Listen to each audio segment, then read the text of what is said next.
Let me turn this down a little bit. I see that there are still some people waiting for me to go live. Sorry I'm late, so let me rewind that. I'm a little like flabbergasted. So, hello, you beautiful people. I just finished watching Spam Create's video where she took on my art, and just that was a fantastic video. I think there's people here waiting. It says there are. So, hello.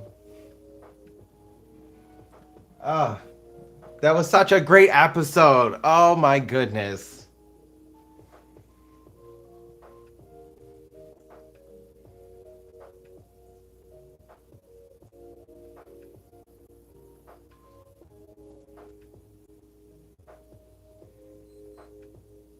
Okay, I think everything's good now.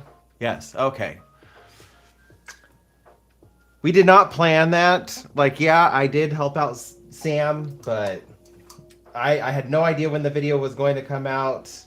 I just happened to say I was going to go live, and then she posted it today.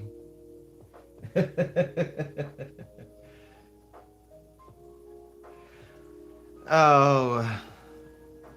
Uh, okay. Focus. I'm right in a little bit of a high right now.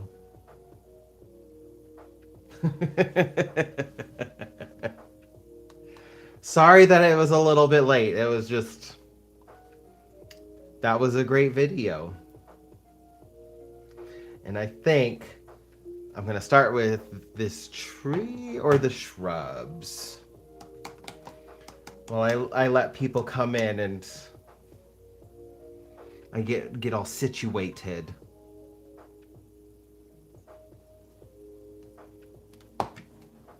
So don't be shy if you come in. Feel free to start chatting. I'm doing my best to pay attention to the chat and paint. Just trying to get the focus back. Bring the focus back to the painting.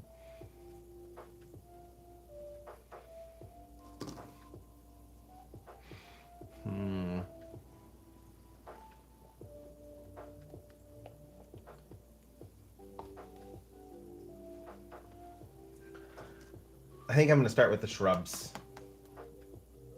Just these little bushes. So it looks like...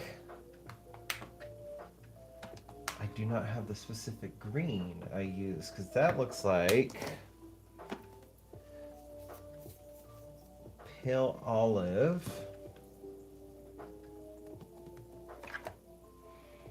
with a little bit of cadmium yellow, deep hue, and I want to say sap green. I don't know if you guys are going to be able to see the color differences, but that looks like, because I did those bushes months ago. So now I got to go digging through memories and basing off of colors. And I do not have... That looks like it's got some sap green in it, but I don't got any pale olive. No, but I do have some phthalo green in it, which I could use to make a darker color, to add like some variations to make it look like this part of the landscape is closer to you.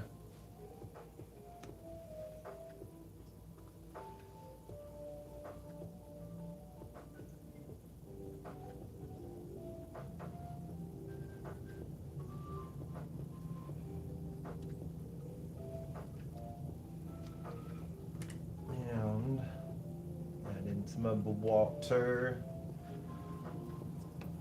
I don't want it super runny, but I need to make sure this is actually sap green.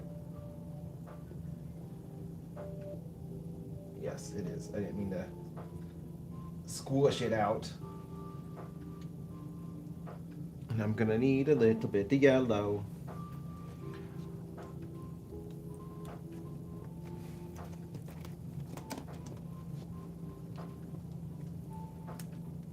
Hopefully the music isn't too loud.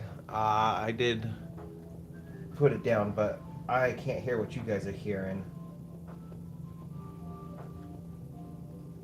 I should really like actually write down what volume number I have it at so I can always remember like, oh, it was at this volume. I'm gonna mix some of this phthalo blue or phthalo green and sap green so that these two colors can be introduced to each other and they will play nicely together.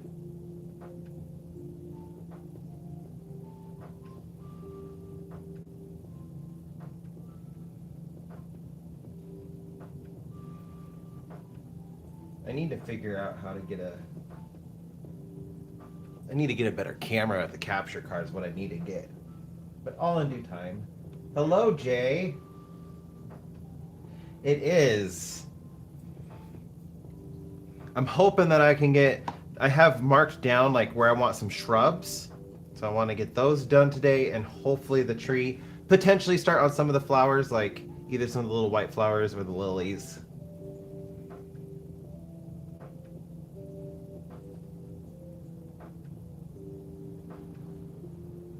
So now I'm going to start with the shrubs, but I'm going to start with like the furthest thing away, which is the shadows of within the shrub. So I'm thinking like trying to imagine this shrub in 3 dimensions. So you kind of got like this little tree aspect where you got like the little trunk with branches coming out of it.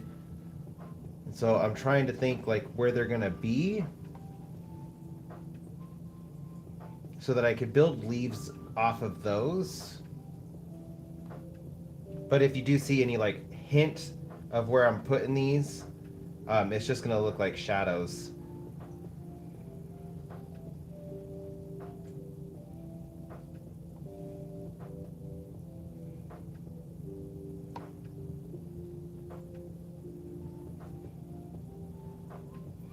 I should probably go in with just some phthalo green.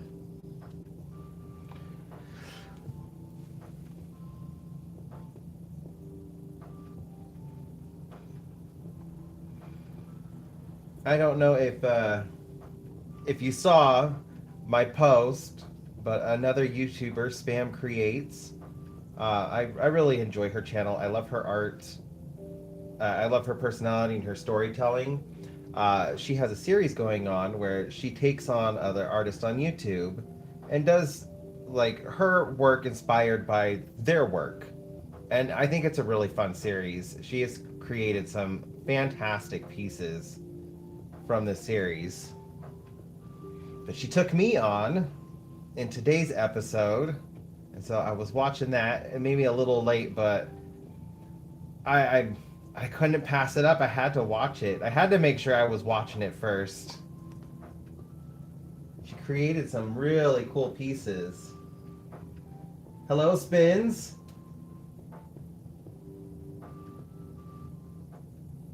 Yeah, it was a great episode. I think she created some really fantastic art.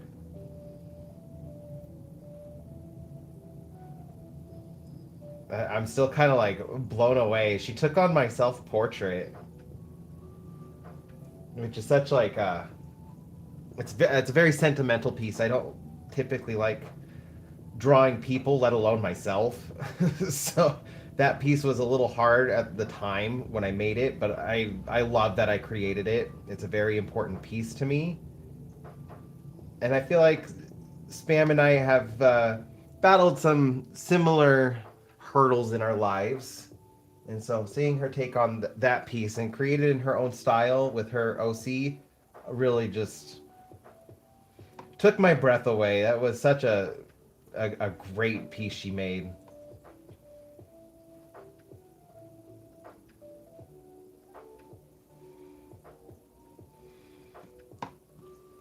And I love seeing that I inspired somebody else. It's one of the things, my goals with my YouTube channel is just to help inspire others. So seeing that I actually inspired somebody else was like, I'm actually kind of doing it. I'm doing a goal I set.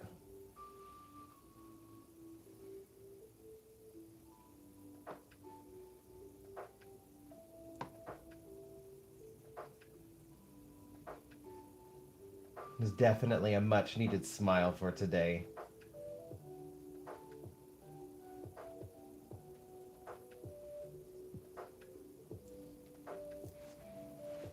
And then I'm live and I'm with you guys. Definitely making for a much better Wednesday.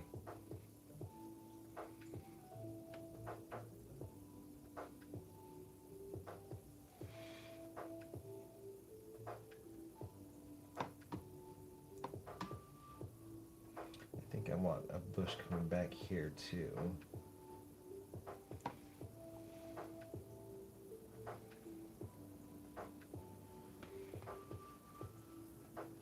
Hmm.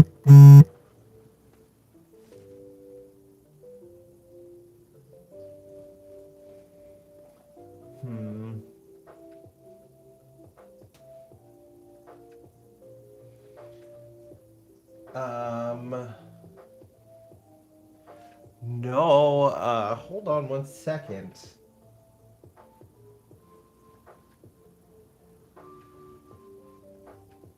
Ha! There we go. I see you, Spam. Okay, I see you now. Thank you, Spins. You totally like brought that to my attention.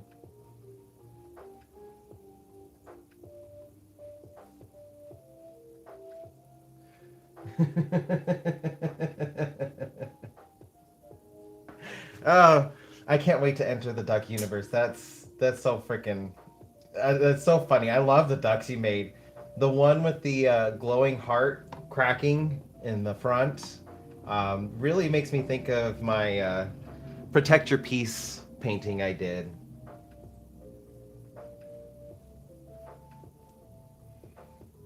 You have been seen. I don't know why I didn't default to all messages for me. I have the live going on my other phone so I can see your guys' chats while this phone is recording. And like, I'm the one running the chat. Why can't I see all of the messages? I feel like of all people, I should see all of the messages because I need to moderate it too.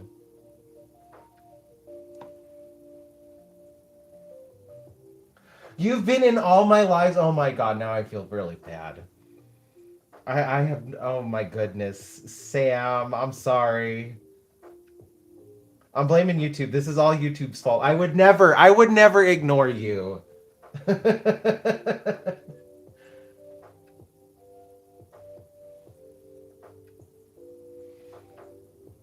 Oh, Jay, that sounds lovely. I would probably cry if a friend made me a self-portrait of one of my dogs or a pet portrait. That's such a sweet. I love I love receiving things like that. I almost cried with Aussie Crafter's gift to me. Now I got to make sure like all messages are always visible. I cannot believe that. That's so rude. So rude.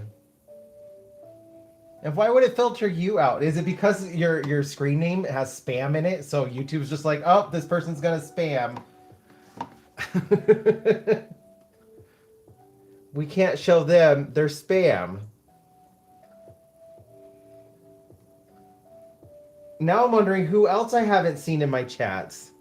I'm gonna feel guilty about that all day, even though like it's not even my fault.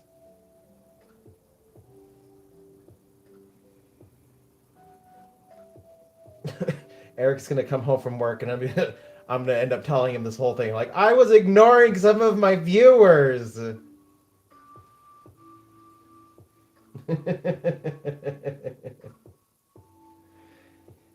Yeah, there's been a lot of weird changes, and it's been like on the creator side, I've been seeing some very interesting things happening.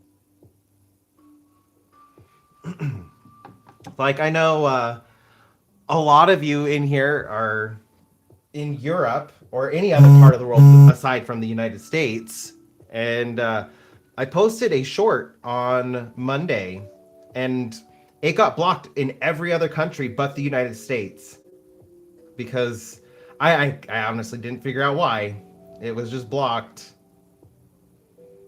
And normally when something like that happens, like you lose monetization on the video as well. Nope. The only video, like this only country my video could be seen in was the United States, and monetization was still on, but it was blocked everywhere else.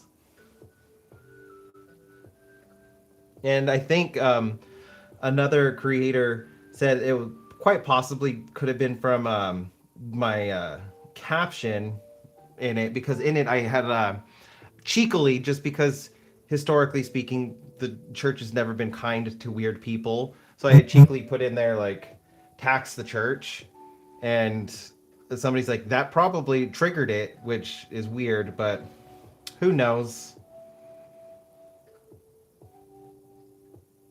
It was still seen by some, and it wasn't blocked on Instagram or on TikTok.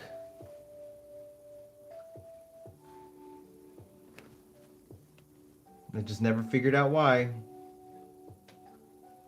But I am glad the live is at least like playing everywhere.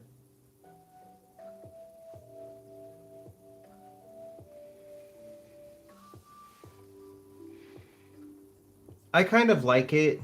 It helps, at least like being in the United States, it really helped pull me out of the bubble a lot of people in the United States seem to be in. There's a whole wide world out there, so like I love seeing other creators from around the world. There's dog hair.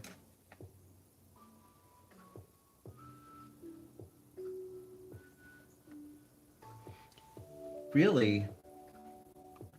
Um, well, let's see. Spam, I actually found you first. Come on. Before I found Chantel or Cassie. There's a couple others that I know are in the UK. Oh, Emma Nesby. I found her as well.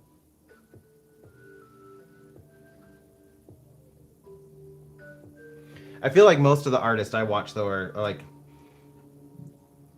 half in the United States and half in Europe.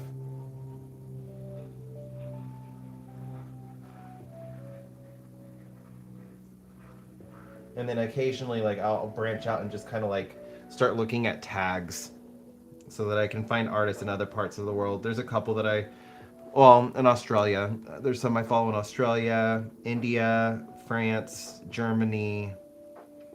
There's two that I follow that are from South Africa. A few from South America. I think two of them are in Brazil.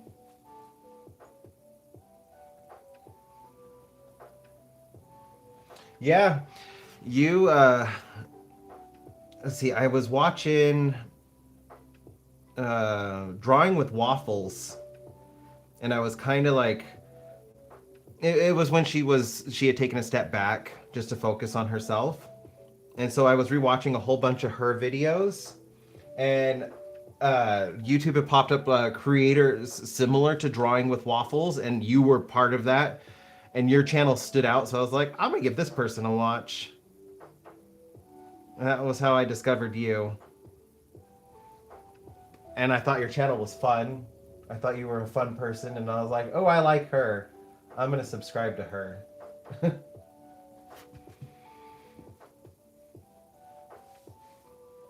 Yeah, I'm glad that she's slowly coming back. She had I liked her videos. There's something so calming about it. And she had a fun way to, she worked through her art process. So I love that she's done some videos and kind of come back a little bit.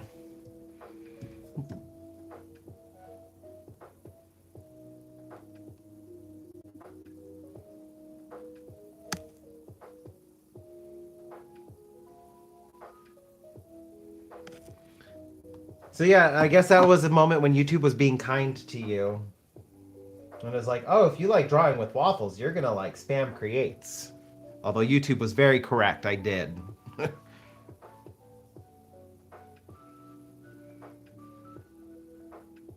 I will give it that, like, YouTube's algorithm does seem to at least work with showing me creators I'm gonna like, or at least it was great at it.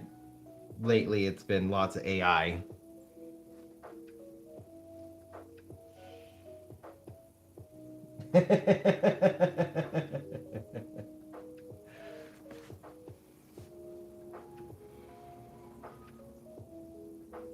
I couldn't watch art channels while I'm in a bath because I want to create.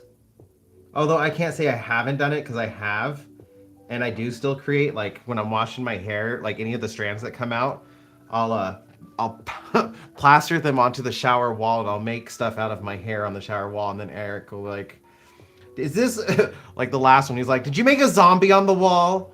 Yeah. And he's like, "Oh, it's kind of good." I think I have a picture of it. I'll have to share it in on a post.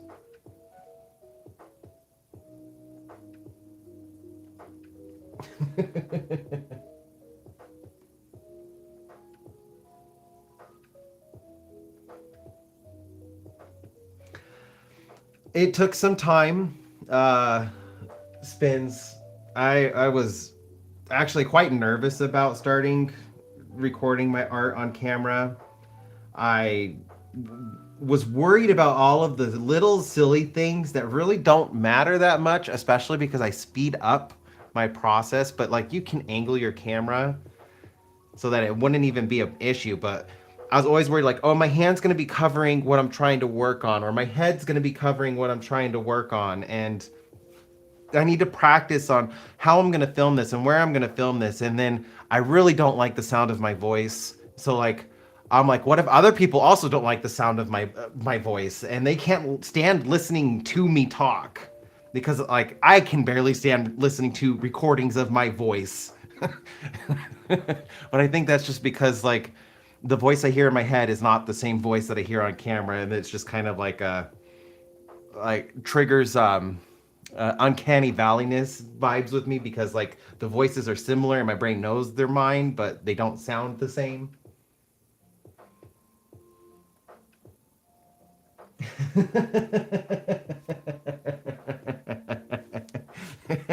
I almost got bath paints because I thought those looked cool, but Eric was like, "No, I don't want to be taking a shower and risk like getting some of it on me and not rinsing it off well enough and going to work with blue on my face or something." So I don't blame him because I would probably leave a mess in there.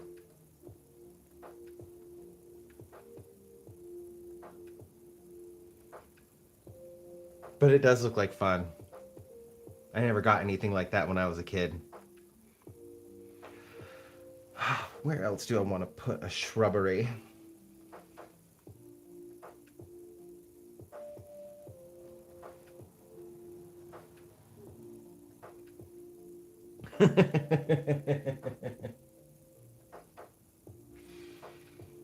I've gotten a little more used to watching my videos because I do my own editing.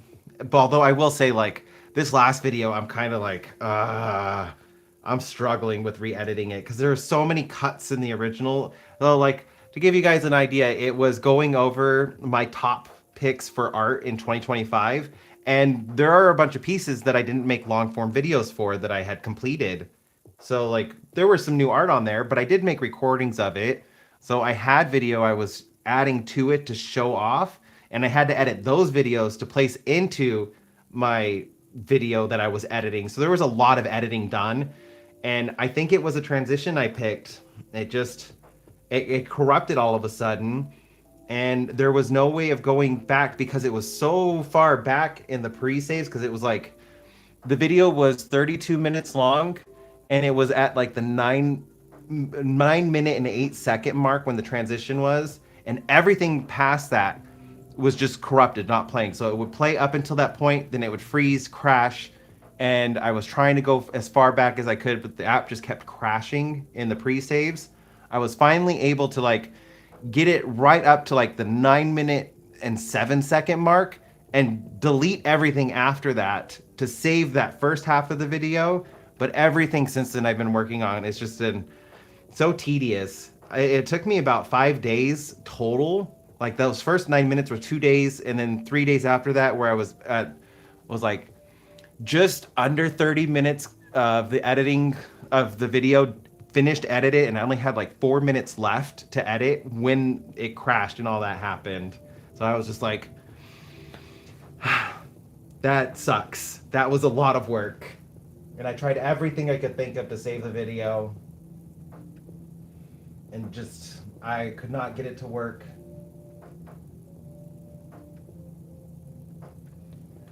I am about 23 minutes, somewhere around there. So I still got like 10 minutes left. I actually think it's going to end up being shorter because I had to re-edit everything.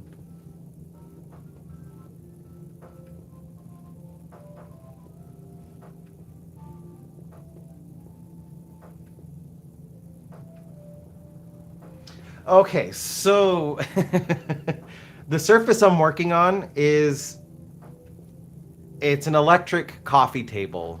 This is actually a pretty old coffee table. It's a speaker. It has a fridge, so you could put drinks and stuff in it on the front. I'll actually I'll show you. So like, it's a coffee table. This is the fridge part, and then there's drawers. It's actually like gaming stuff, remotes and things like that. So it's just a coffee table. I like it because of the glass surface. I also like to spread my legs when I paint, and so I have a desk, but I can't spread my legs like I can out here. So I have like a little stool I sit on because I can like squat almost. I don't know. It's just like it feels better on my back when I'm painting in a squat. So like I have this little stool I just sit on and I paint here. It's been the most comfortable spot for me. Plus the glass top is so easy to clean that I just like I like using this. My other desk is also a glass desk because it's just so easy to clean. Hi, Space Hero. So it's kind of like an electric table. It also, like on the front side, it has a big old speaker that can connect to the TV or my phone so I can play music through it. This was something Eric really wanted when we were like way early on in our relationship.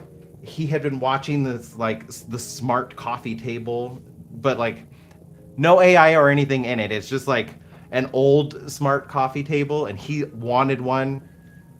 It's really, really bad. I think he saw it on like a Kickstarter or something. And so one year, I think it was like 2 years after we'd been together, we were just online and he saw that the coffee table was on sale for less than $1,000 when it was originally $6,000.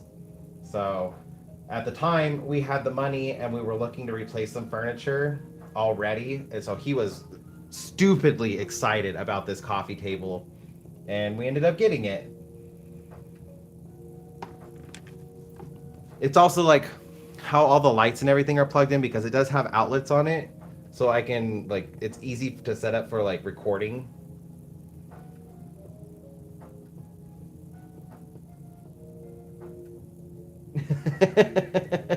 I don't. I'm sorry I missed your messages. I cannot believe that.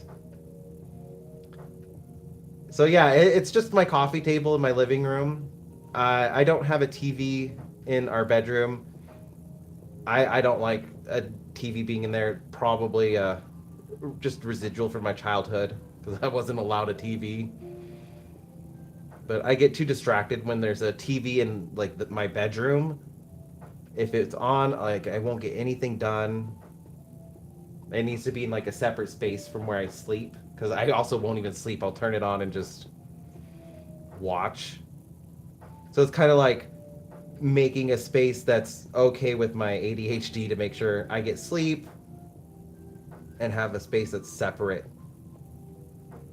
That's why my art desk is in there and I do create on it, but at the same time, like I also like listening to podcasts, true crime, watching other creators. And so I put you all on my big TV in the living room. You should have just shot me a message on Instagram sooner, like, hey, I'm in your chat and you're not acknowledging me. Did I do something? Can you see me?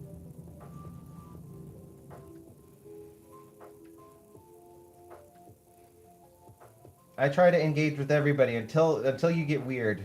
I've already had some people get weird in my messages. Don't get weird in my messages. I will respond and engage with almost everybody. Just don't get weird.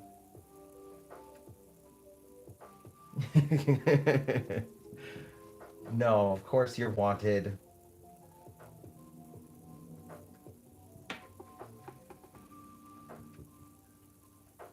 Like I haven't gotten weird. Anybody getting weird, like saying they want me romantically or anything like that. But I had someone get really weird with, and then telling me like they had weird feelings towards a family member that they weren't related to by blood, and they were asking me if it was okay for them to like tell this person, and I'm like, I honestly don't even know who you are. You are a stranger on the internet.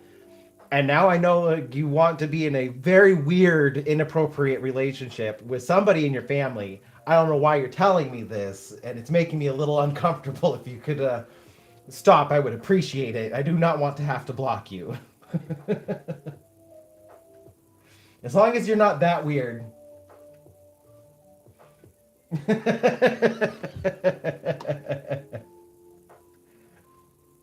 I still don't even think asking for feet pics is as weird of a message as that message was.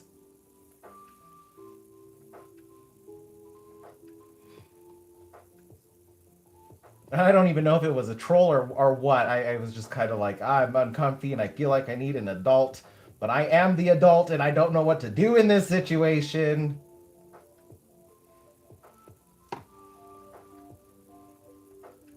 No, no. You're gonna push the limits. But see, now that I know you're trying to do it, it's not gonna come across as creepy. It's gonna come across as funny. Like these messages sounded real, like they were wanting me to make a choice for them, and I'm like, I'm just an artist on YouTube with barely any subscribers. I'm not a therapist. I think you need to seek professional help. More than what I could give. I've not attended school for this.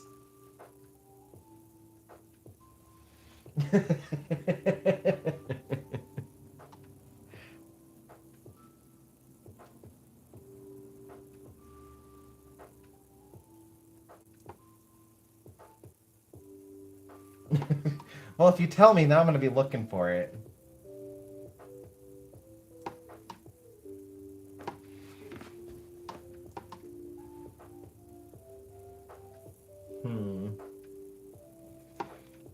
I feel like it's going to create some weird gaps.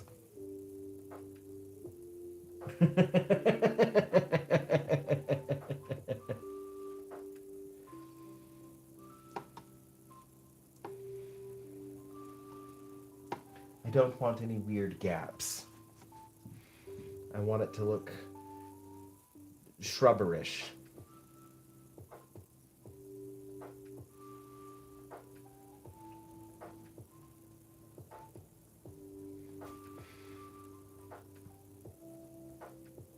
I don't know. You might be able to like catch me off guard and then like surprise. You're gonna have to make like a portrait of spam yelling surprise where you're like creeping me out in a message and then spam pops up with a picture I haven't seen before, so I know it's you. It's surprise. And you're like, you got me.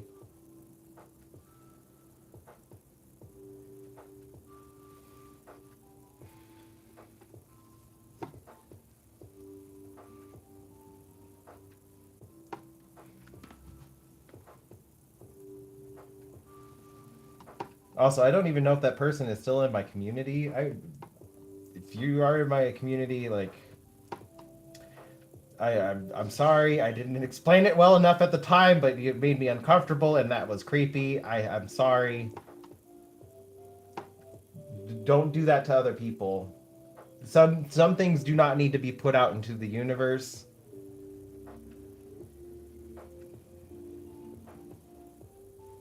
And not everybody knows how to handle those situations.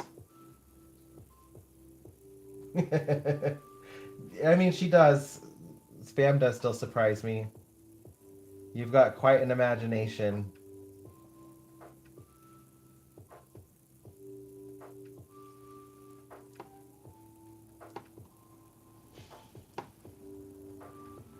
I was not expecting the ducks, nor was I expecting you to do my self-portrait. I honestly was expecting you to do my painting cute aggression. I'll actually show that one. So I already had an idea, Sam, of what I thought you were going to pick.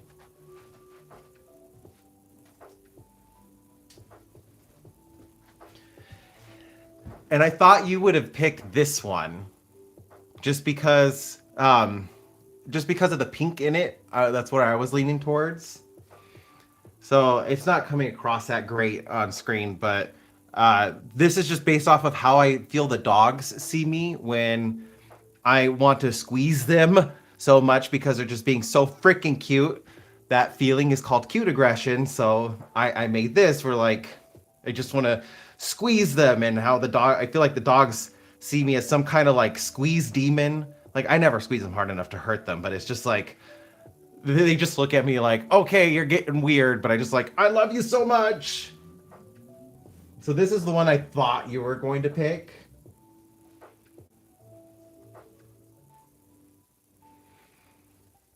But I do think I think the self-portrait was the perfect choice. But yeah, I love this one. I like the little octopus the most. His teeth are kind of creepy and I kind of love it. Also, I like his colors.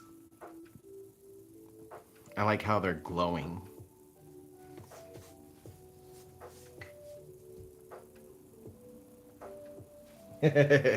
I think you did a really good job with that. You totally did.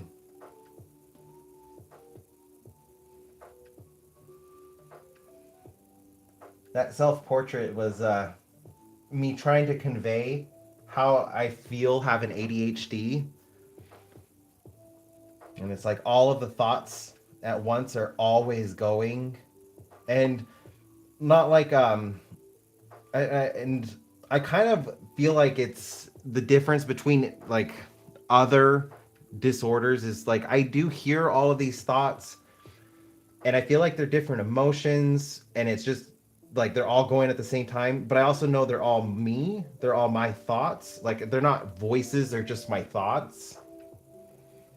And so that was why I did that piece, was just kind of like how I feel like I can tear myself in different directions trying to understand situations. There was definitely some influence from Inside Out, because like afterwards I was looking at it and I'm like, oh my gosh, I didn't even realize it in the time, but I did disgust, joy, sadness, anger, and then like the skull could be fear. And I did the five Riley's emotions.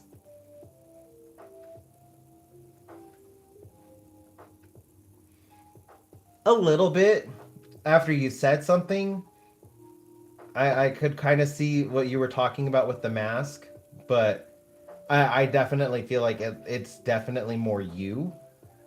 It looks like your art to me. Yeah, I can show the piece.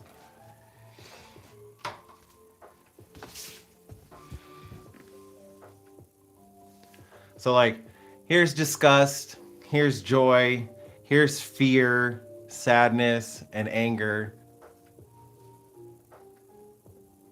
And this is really the only self-portrait I have done.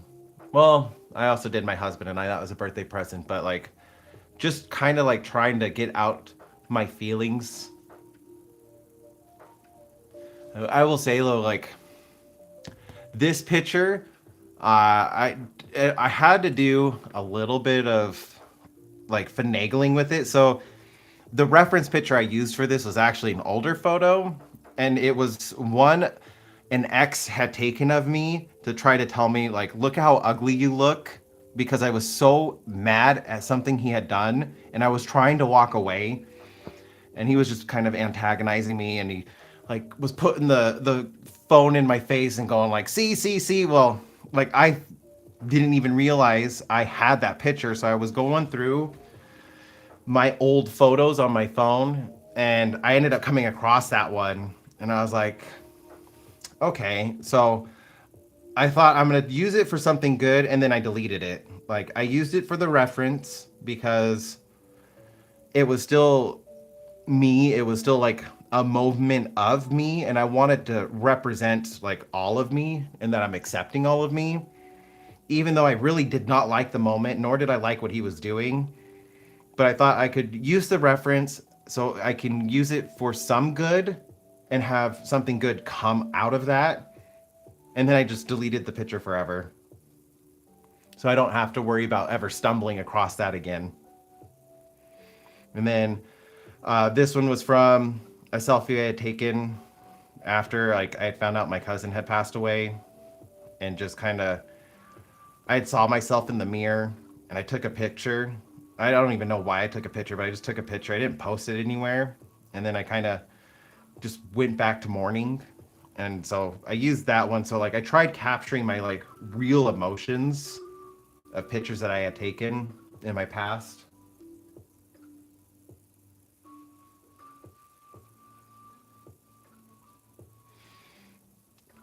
It was definitely a piece I felt like I needed to do to just accept all the different parts of me instead of trying to fight it. It was a difficult piece, but I'm very happy and proud that I got it done.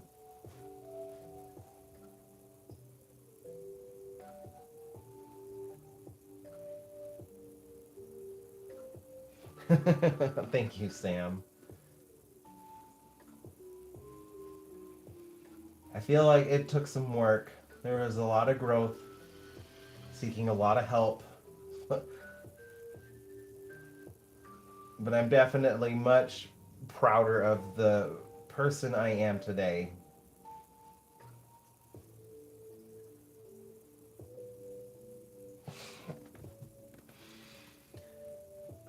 It was I that relationship was something else. I don't want to disparage him too much. Like I know I wasn't perfect in the relationship, but there were things that like were not okay, and I was way too young. Um, he was 16 years older than me, and he had a very difficult life. So he taught me the difference between sympathy and love, and that was something beforehand. I was like, how would you confuse sympathy for love? I never understood that, and I had heard it before. When you're young and dating, don't confuse sympathy for love, and I absolutely had. He had a really difficult childhood, and I empathized with him because I also had a really difficult childhood, and I related to him because of that. And then things were corroborated with his family. So like I believed him of the things that he had been through, but he never sought help to help him process what he had gone through, and he was continuing a cycle, and I was the outlet. And I don't even think he understood the power dynamic that he had over me, being 16 years older than me. Like I was 22 when we started dating, and he was 38. And even though like I can acknowledge that he was traumatized, suffering from PTSD, he wasn't seeking help for it. And because of that, he was just doing what he knew, which was not okay. It's evident like with that selfie that I had found, or it wasn't even a selfie, that picture I had found that he had taken to try and hold it over me like, you see how ugly you are? But that's why I wanted to take it for something good. It kind of like setting it free almost, accepting it for what it was. It was a moment in time. And even if I can agree that like that anger coming out of me was ugly. I don't like being angry like that. And I can admit that's an ugly side of a person to see that kind of anger come out. I felt like it still deserved to be acknowledged and still part of me. And I can put it into a painting and turn it into something else. And that represents how I feel I perceive the world being ADHD.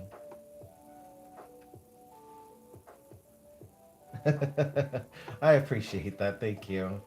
I also I have another piece I had transformed that I had created of him. Well, after we had broken up, but I turned it into something else, and I talked about it in a video.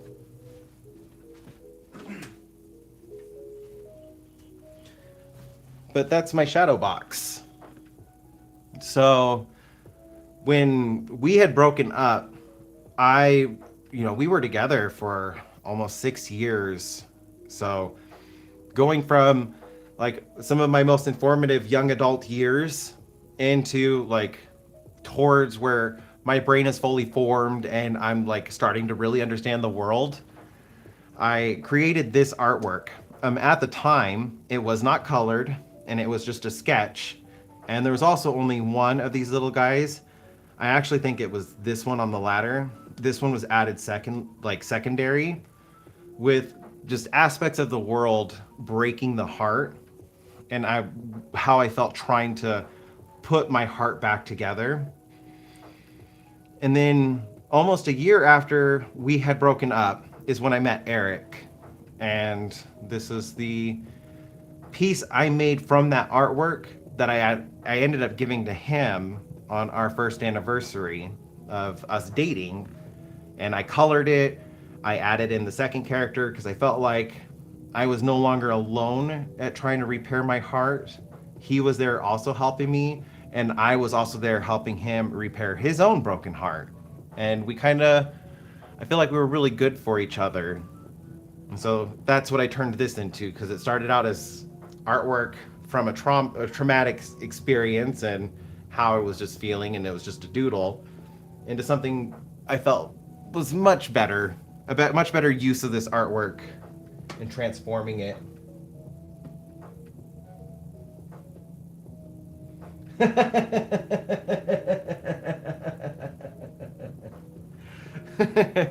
So I do get asked this a lot. I do straighten my beard. I have a beard straightener.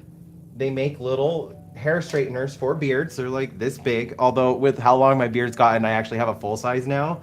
But I have straightened my beard forever. I like the way it looks. I like how soft it is after I straighten it out. So like, if any of you have men in your lives with really long unkempt beards, they make beard straightening combs that you can use, flat irons, all sorts of stuff. Like, just make sure that you are waiting till the beard is fully dry, and make sure you add in beard oil, because the heat is hard on your beard.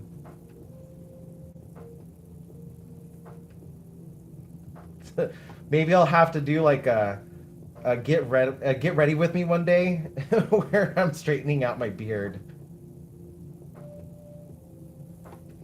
I also like, that's how I flip my mustache up too, when I do decide to flip it upwards. It's just so much work. I don't do it all the time. I used to do it all the time in college. Every day I would fix my mustache and have it all flipped outwards, but it's just so much work.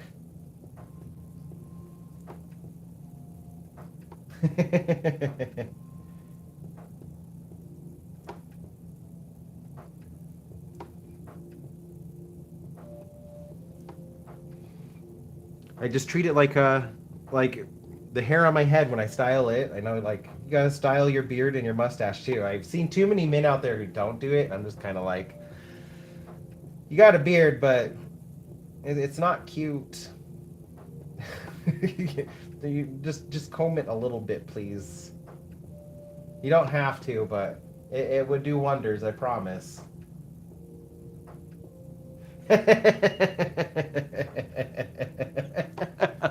Oh my gosh, I can see you now putting the duck's wing, holding the straightener up to the beard.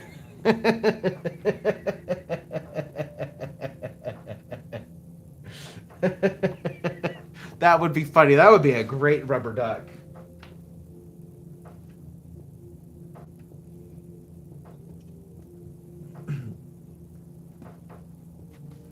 Well, I hope you get a long, luscious, beautiful beard one day. I will put that out into the universe for you. May the universe deliver you your beard.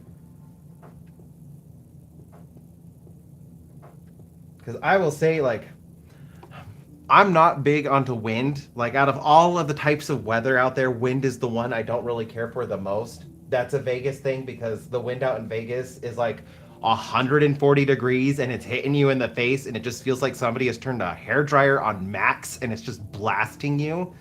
That's not fun.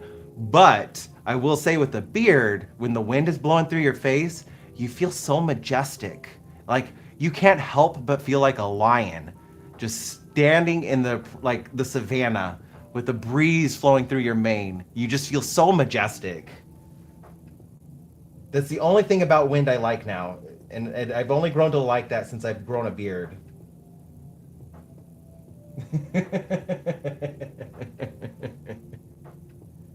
And I think everybody should be allowed to experience that. No matter who you are, if you want to experience that, you absolutely should be allowed to, because there's nothing like that on the planet that just makes you feel so majestic.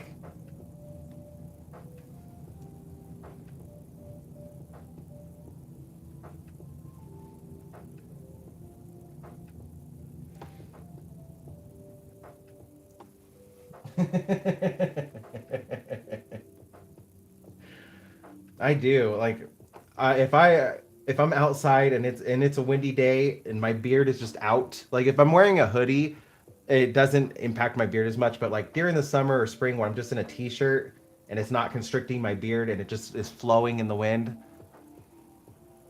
I have to typically drive with my windows up because I like the feeling of the wind when I'm driving on my beard that like I feel like it will distract me, so I have to keep the windows up. And I'm like, no distractions while driving.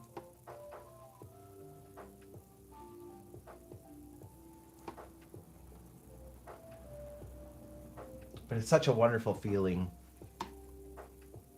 I definitely know why dogs stick their faces out the windows, because just the wind blowing on your hair like that.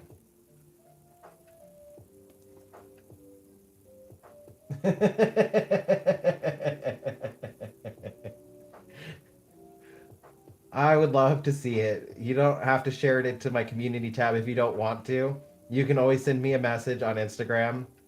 I do try to be on top of that. I just need to make sure, like, I'm also checking my like spam folders apparently because I don't want what happened to spam to happen to anybody else.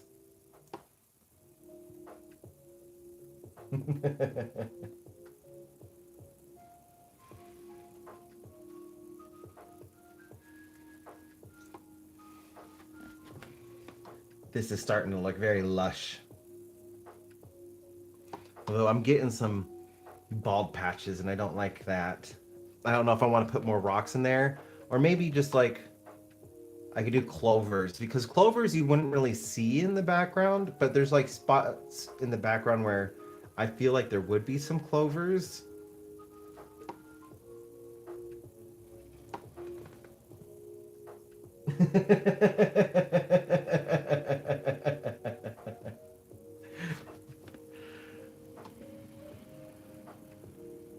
That's funny. I have one of those wolf hoodies, like it's not a full hoodie, but it's like the wolf ears with the long straps that come down to paws and you can put your hands into them. I have one of those that Eric and I got really early on in our relationship because he's like, "You're like a little puppy." Because when I first moved up into Reno, I sold everything back down in Vegas that I could, and I didn't have a car at the time. I moved up with a couple friends, I enrolled in school, started going back to school. That's where I met Eric.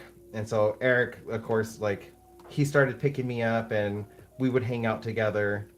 And so like he had a at the time it was a Dodge Dart with a moonroof and I loved having that thing open and putting my face in the wind and I probably did have my tongue out. My tongue likes to stick out of my mouth a lot, especially when I'm painting or drawing. So, yeah, he used to call me a little puppy, and that's why we ended up getting these hoodies. Maybe I'll show it in a future video because I do still have it. It's a lot of sentimental value now.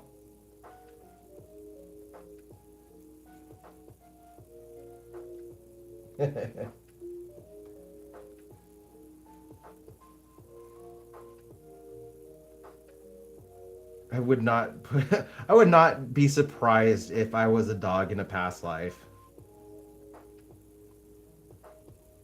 I know I can be a doofus just like dogs. Always means well, doesn't like injustice. Like I do tend to be a little passionate when it comes to protecting people around me.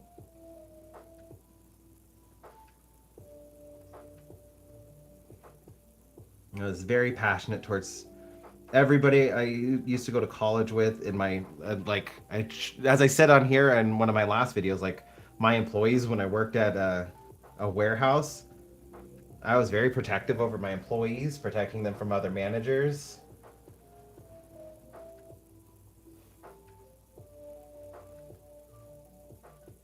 Deers are majestic. Um, is something wrong or is it just my other phone? Does the video look choppy to anybody else? Or is it just my other phone?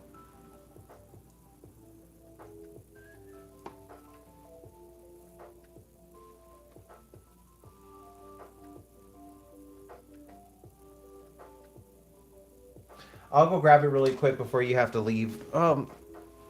Yeah.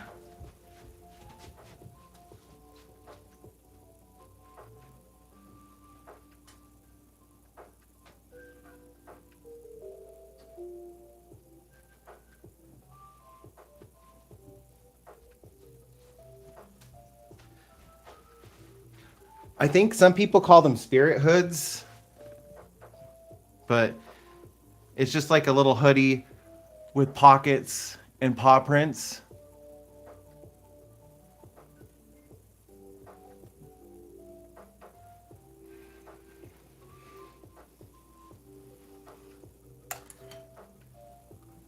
I'm gonna mess up my hair.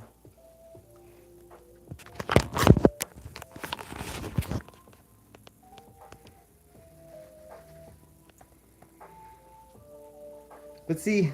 Yeah, this is the one we got. He has one that's a Jaguar because he likes Mortal Kombat, and I can't remember the character's name, but there's one that is based off of an Aztec warrior, and since he's got Aztec blood in him, he likes that character, so I got him the Jaguar one.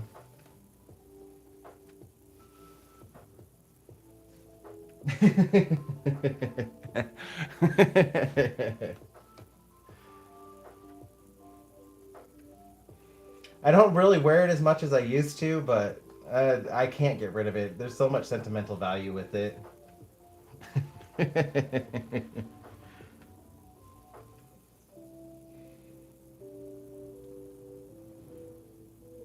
I honestly couldn't even remember where we got it. This thing's old now.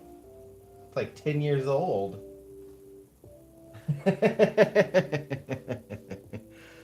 I need to start wearing some of my hats. I've got quite a bit, quite a nice collection of hats. I even have a top hat. I think I actually have two top hats. I used to love my hats.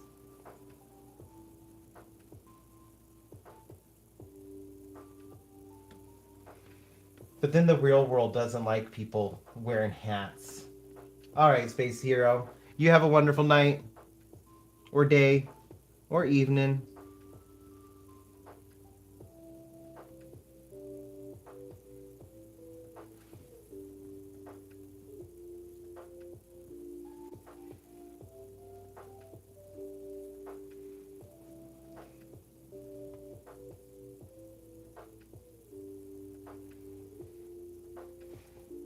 I'm quite happy with how much I'm getting done.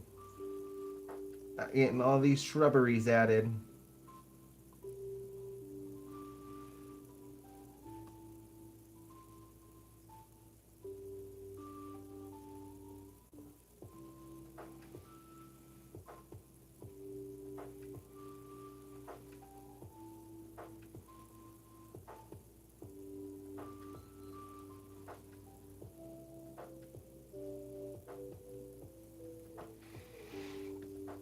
Now that I'm thinking about it, I think I am gonna just put some little clovers there.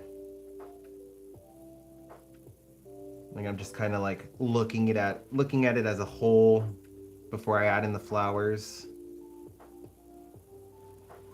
And then the flowers should also kind of fix any perspective issues. So like I'm gonna add the lilies first because they're the furthest thing in the background here. And then I'll add in the white flowers here. And then I'm gonna add in the highlights, the yellows on the bushes. This set of lilies first, and then the highlights on these bushes, and then the lilies here after the highlights on those bushes, and kind of help fix the perspective so things look like they are in front of each other.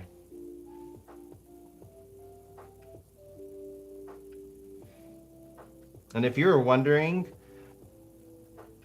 if you watch my videos, you might see my hands doing things like this because I talk to myself like this when I am making paintings, whether I am recording or not. So if you're wondering, like, that is part of my process. I like to talk things out. Whether I am talking to another person, my dogs, or myself. Oof. All right, Spam, you get some sleep. I really appreciate you putting in that video and creating that. That was, I'm going to have to watch it again after I go live. I'm going to make everybody see it. I'm going to send that out to my sister, my friends, like, watch this.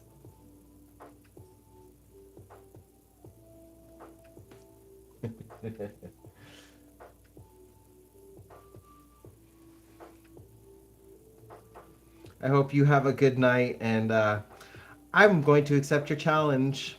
I'm going to have to create something. You won't know what. But be prepared. It's going to be a future video.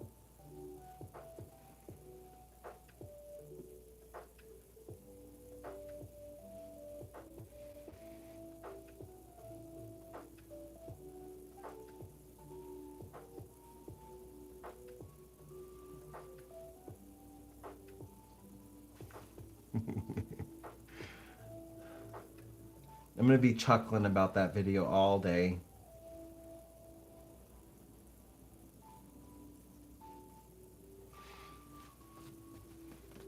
My favorite part is the thumbnail.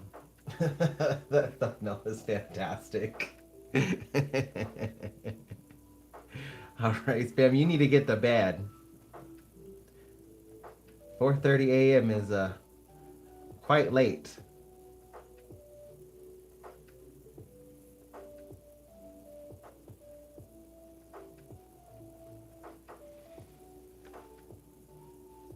Or you have to be up at 4:30 a.m.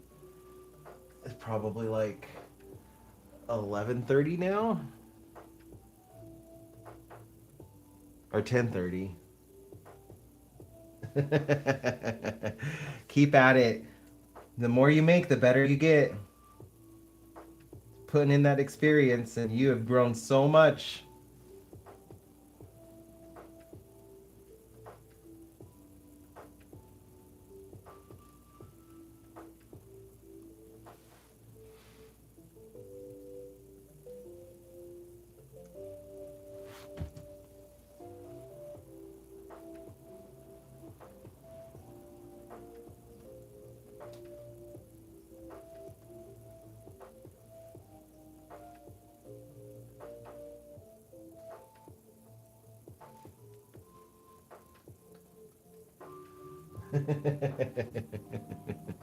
Bye, you beautiful person.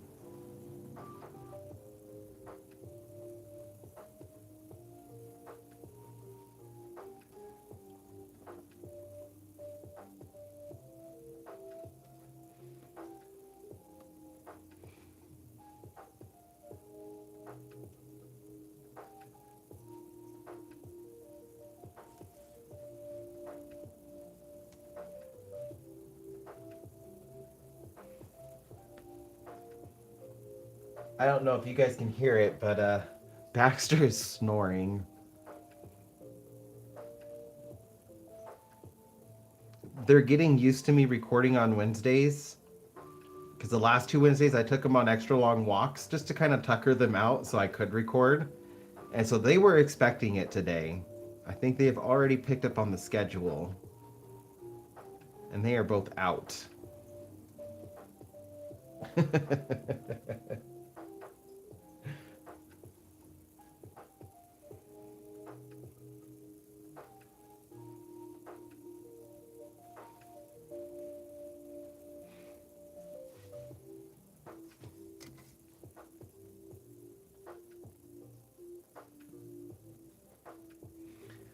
They are very sleepy. As soon as I finish this, I'll show them because they are out.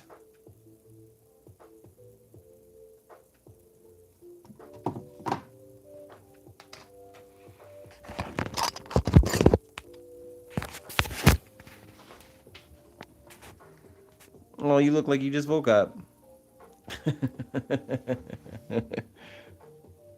And he's got his face buried in the little bit of sun.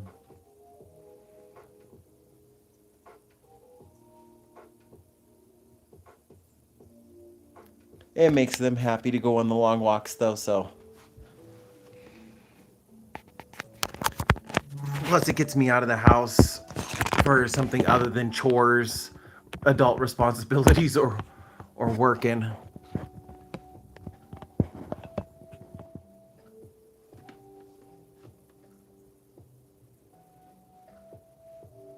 Yeah, they're here, just pooped and tuckered out.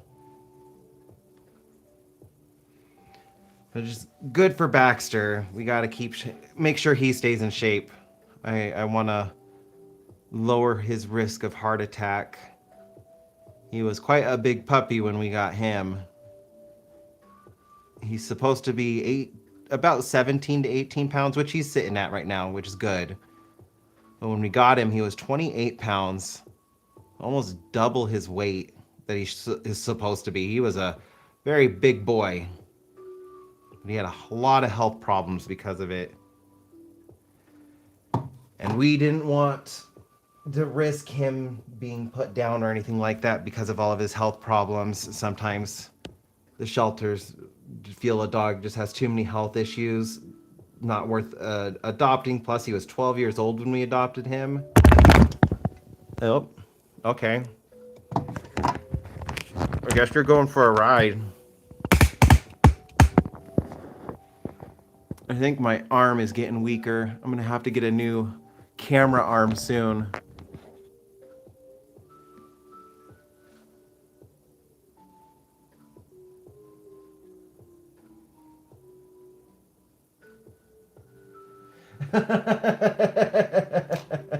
It's just the way it worked out. Okay.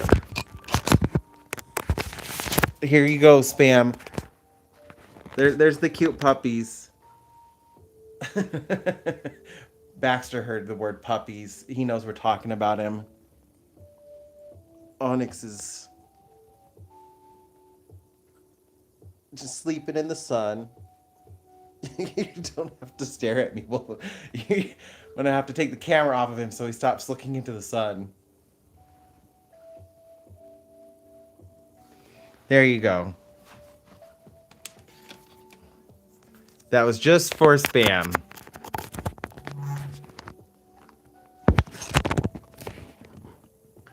Okay, please stay up. Please. I'd appreciate it. Thank you.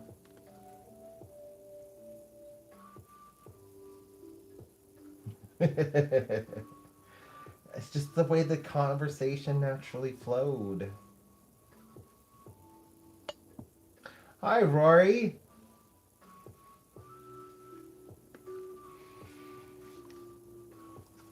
I hope you are having a wonderful day.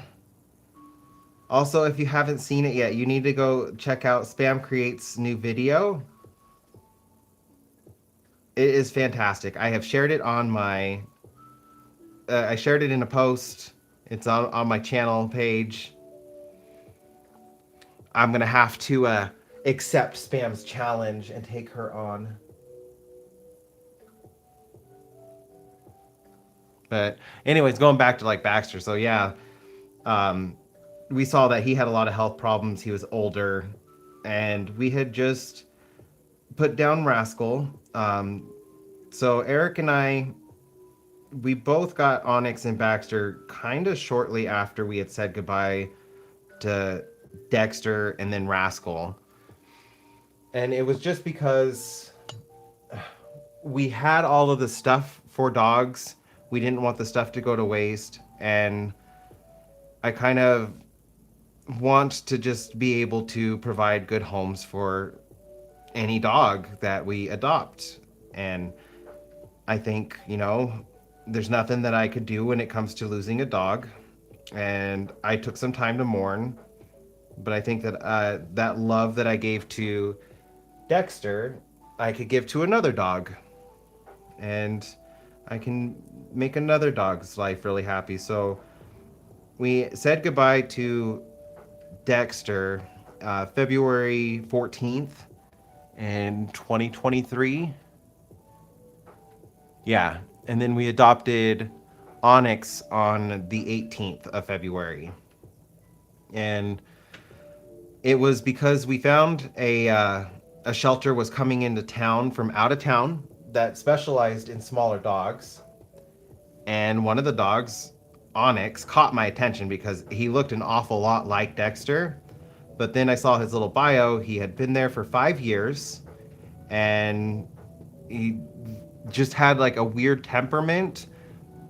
And so he had just been in the facility for 8 years, kept in kennels outside. Not like a horrible life at this shelter, but it's up in the mountains, so he was outside. He had a lot of tree sap and stuff in his fur when we ended up adopting him.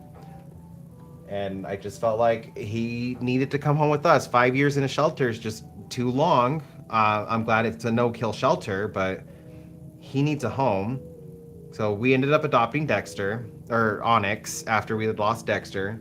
And we had Rascal for a little over a year.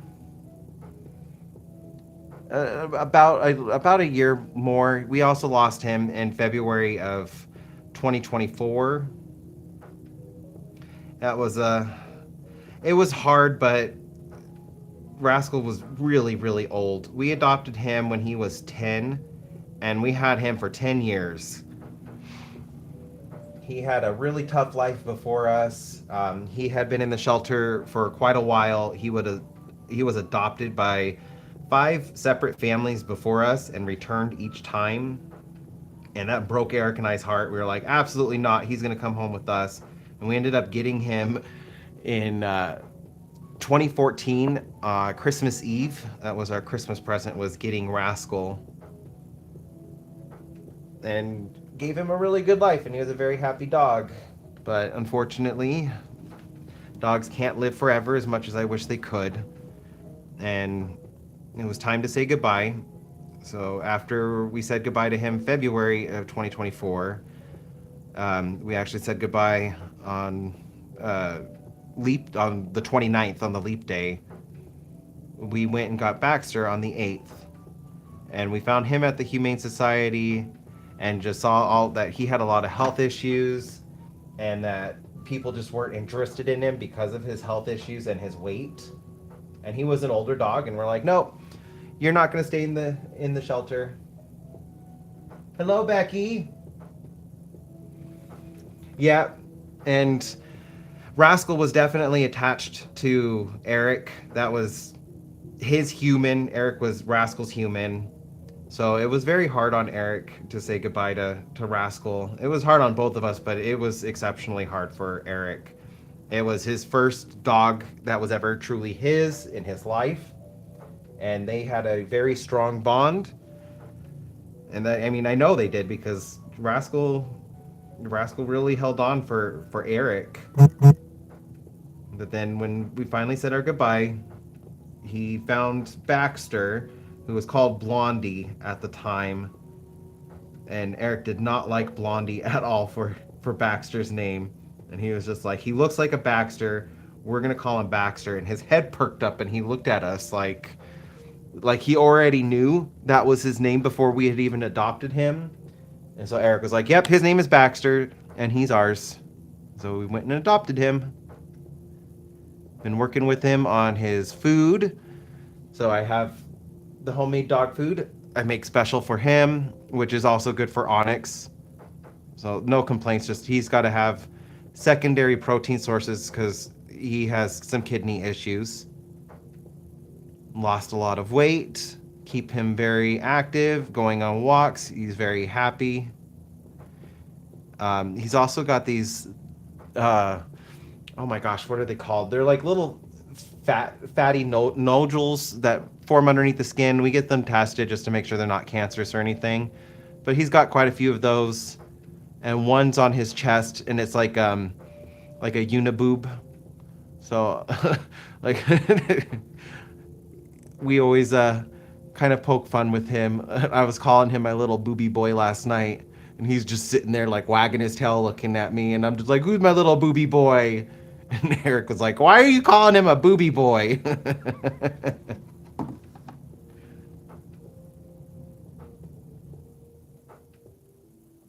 But they don't hurt him. They're not cancerous.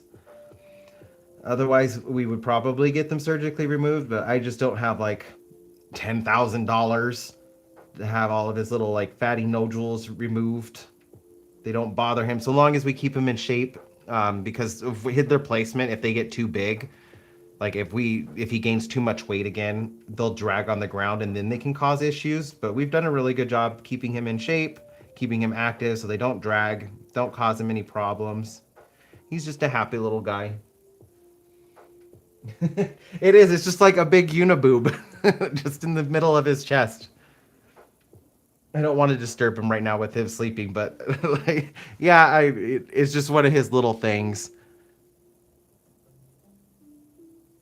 We were concerned at first. I mean, we weren't going to let it stop us from adopting him. We were still going to adopt him regardless. But we were concerned at first, just worried that it could possibly be cancerous. Because all the dogs that I had known that have had similar stuff with these little fatty like nodules, they're like small, and his were kind of big. So I was worried, like, are these tumors? But nope, we've got them all biopsied all across his body, done the blood tests, everything's come back negative.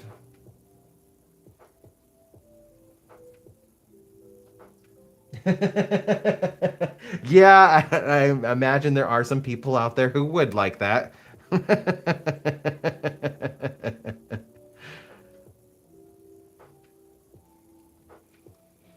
Do I want to add more shrubbery? I think that's good. I do want to put something around the base of the tree. I'm thinking just maybe like little patches of grass just to kind of like break up that hard line where the roots are going into the ground.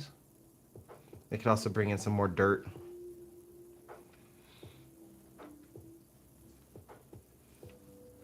Yeah, that could work. But now I need to start bringing in the mid-tones.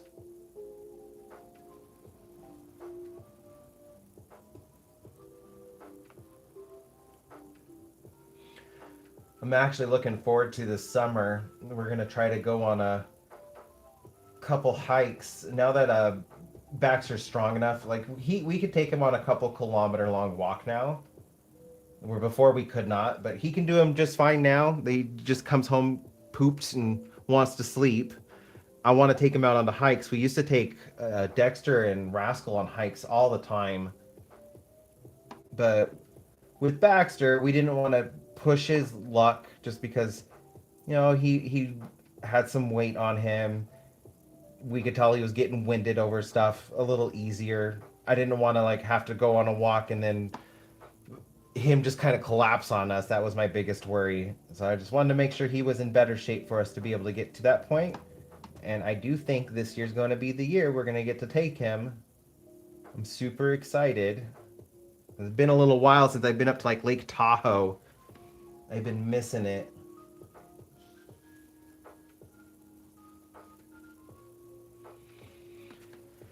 Yeah, we have a feeling if we ever do get it removed from Baxter, he's going to look like a completely different dog. Even though it's underneath him, like on his chest, he does have some on his sides. They're just not as big. But we would get them all removed at once.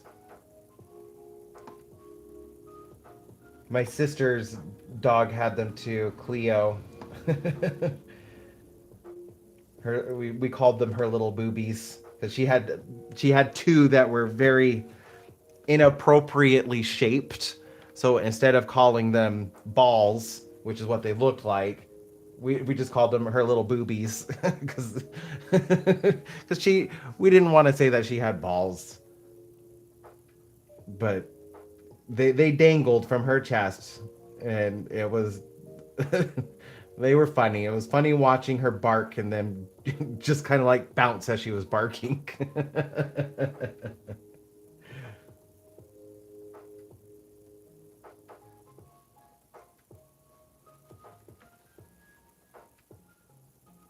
Okay, Becky. I hope you have a wonderful night. I appreciate you stopping by.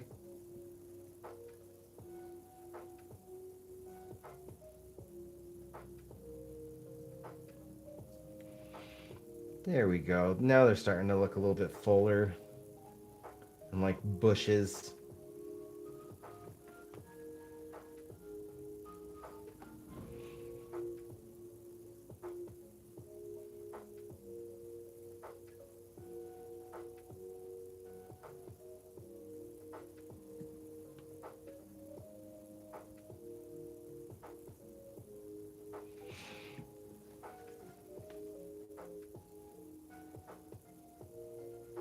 I think this is going to end up helping break up some of this empty space between the where the lilies are going to go and where this bush is. I don't know if it's visible, but you could kind of like those are going to be the white flowers, those are the lilies, and these are the bushes, and there's this little weird space right here. I want to try to like fill in.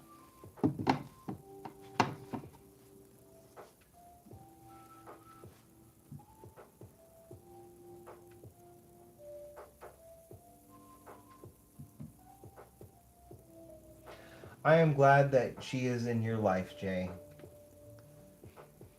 It's it's so sad how many dogs have such horrible past lives that end up in shelters. Dexter had one of the worst I had heard that was at the shelter at the time when I adopted him. And it just broke my heart that anybody could be so horrible to such a tiny little dog. But he had such a good life. I made sure of it.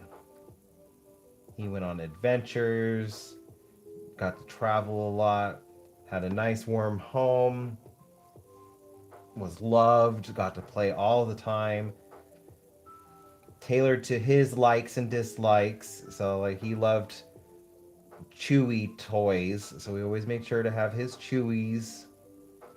Gotta be careful with that word because Onyx and Baxter do know that word.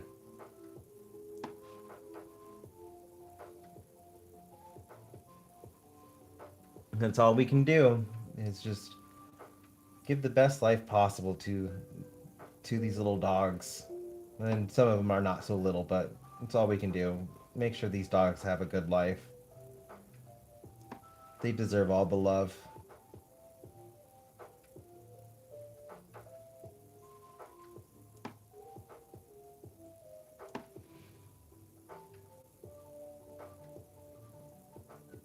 And I definitely think we should have some harsher punishment for people who like to hurt animals like that. I should say, like, yeah, anybody who does that kind of stuff to an animal should receive a harsh punishment because just based off of the laws for my area, I know whoever had Dexter before me probably got off with a warning.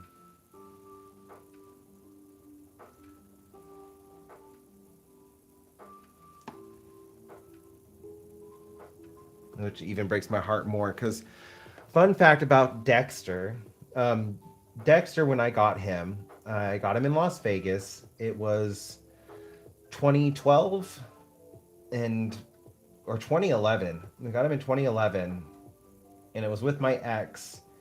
We had just put down my ex's dog. It was an emergency. Her stomach had ruptured from manufactured dog food that she was on, and that was a very hard moment in our life. But I wanted to get another dog about 2 weeks after we said goodbye to Zoe. The house just didn't feel right, not having a dog in it. We had all of the stuff still, and I wanted to go adopt. My ex didn't think he was ready at the time, but he agreed to go just to look. And we had actually gone to go look at a Shiba Inu that they had. But when they brought the dog out to me, had no interest in me, just kept looking out towards like the walk-in area, which is I'm guessing where he walked in when he was surrendered over. And so he just was not interested in me, wouldn't play with me, wouldn't pay me any attention. And so I just felt like he wasn't ready. I wasn't the right person for him. And so then we had asked if we could just like walk around the kennels. In Vegas, they're all outside. They're just like little AC'd huts. So they have air conditioning for the dogs because it gets hot in Vegas. But they're all outside, and each hut held like half a dozen dogs. And so we were just walking around, and we started in the front, which was, hut number one, and we got to hut number 76. They had, I think, 102 of these huts. So we got close towards the end, but not all of the huts were filled. So, like, we were getting close towards the end of that had dogs in them. And that was when we walked into this area, and it was big old kennels. So I was like, oh, these are big dogs. We don't have the space for a big dog. But I all of a sudden, like where we walked in, like here was the row of kennels. There's an exit door right here, and there's a door in the side that you can walk in, and you would walk in front of all the kennels. So we walk in on this side, and we're by these, and we're kind of giving some love and attention to the dogs as we're walking past them, just because, we didn't want to ignore them. And all of a sudden, I think it was the second to last kennel, I just see this little paw pop out from under the gate, and it just opening and closing. And like, it's nothing else but big dogs, but this one little tiny paw. And I was like, who's that? So I walked over to that kennel because I felt like the paw was just like, please come here. And that was when I saw Dexter for the first time. And we got a little backstory about Dexter. He had surgery and was in healing in a care unit for a while, for a couple, or like for a month. So he had been severely injured by his prior owner, and he was taken by the rescue because of it. And he was still kind of like not in the, like, most people don't make it to the kennels where we made it to. So like, even though he was available for adopting, they were still a little apprehensive about adopting him out. But when they saw like him, the way he perked up with my ex and I, they allowed us to take him over into like the play zone so we could spend some time with him. And he melted both of our hearts. He was such a little character. He was playing with us, wanting to sit in our laps. Just was all about us. Just get me out of here. I love you both. Please just take me away. And so we ended up adopting him. Went home with him that night. His name was Nacho, which I was not a fan of at all. But we went with Dexter. It was a joke at the time because my ex's name starts with D. My name is David and it starts with a D. And so he was like, we need to be the triple D's. And so we came up with a D name. And he kind of like took to Dexter. It took a little bit of time, but he did kind of take to it. So we knew he was okay with it because he was not responsive to Nacho at all, and I just did not like Nacho. I didn't think it fit him in the least bit. And so we ended up adopting him, and then years later, he ended up coming. Dexter stayed with me. I'll give my ex that. One of the things is he's all about, like, he considers dogs' emotions more than people sometimes, and so he was very much in tune with Dexter. And he's like, Dexter's your dog. I would never dream of taking him from you when we split up. So Dexter went with me. There was no fighting it, no nothing, because Dexter loved me. It was very, very easy to see. And so I took him, and then I had posted his picture on a Facebook post. I think it was for like People Magazine or something, but they were like, post your dogs in the comments. And I had this really funny picture of Dexter after he had some oral surgery done. It was he was just on so many drugs. He had this goofy smile on, like legitimately smiling, and he was just high out of his mind. I thought it was so funny. I took a selfie with him, and I ended up sharing that picture in this like People Magazine thread on Facebook, and somebody ended up seeing it. This woman, I don't know if I'm gonna go public with her, even though she's kind of a public figure. She's like and been an extra in some of the Avenger movies. So like she's on Asgard in one shot next to Thor. She's also in The Walking Dead. But I don't have her permission, so I'm not going to share her name just yet. I might in a future one. But I found out she saw the picture. She's like, "Oh my goodness, this dog looks just like my Betty." And I was like, "Oh, that's so cool." And she shared a picture as well. I was like, "Wow, they really do look alike." Come to find out that Dexter and Betty had been taken to the animal shelter at the same time in Las Vegas, but Betty was not injured and she was able to go out for adoption before Dexter could. And so nobody knew that they were siblings. They had just been separated, and she adopted Betty and then I adopted Dexter, and we ended up finding each other on a Facebook post and like looking at our certificates and stuff from where we adopted them. And I thought that was really cool. Like we got to see like how our dog's siblings were doing, and Betty had a really good life. She was very lucky to go with her new human. She had a very good life, and Betty was kind of her heart dog. Dexter was kind of my heart dog. It was just such a cool random thing just to kind of stumble across the person who adopted my dog's sibling from the animal shelter in Las Vegas. Especially considering like she didn't live in Las Vegas anymore. She had moved. She was closer to where closer to Atlanta, Georgia, where the casting for those kinds of movies and the extras was at. I just thought it was really cool. And little Miss Betty got to go on so many wonderful road trips across the United States. It was fun watching like her live her little doggy life. It was. It absolutely was. I unfortunately we didn't get to bring them back together. We were trying to plan something out, but Betty ended up getting really sick, and it was unfortunately her time. She still had a pretty long life as well. Betty lived to the age of 16, and then Dexter lived to be 18. But I thought that was such a wonderful happen chance that the universe gave us, that we were able to find our dog's siblings owner. and just kind of get a little insight into who our dogs were before they met us.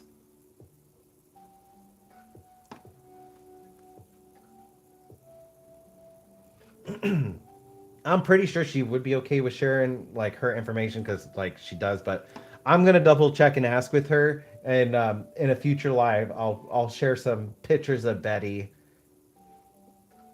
so like we could compare Betty with Dexter. 'Cause I do think it was crazy how much they looked like. Although Onyx looks a lot like Dexter too. Just Onyx or Dexter was brown and Onyx is black. So really, their fur color is the only thing different, and Onyx is a lot more. He's more grumpy. He is a grumpy dog, but I love him, and I wouldn't want him any other way. Dexter was very fun loving, very appreciative.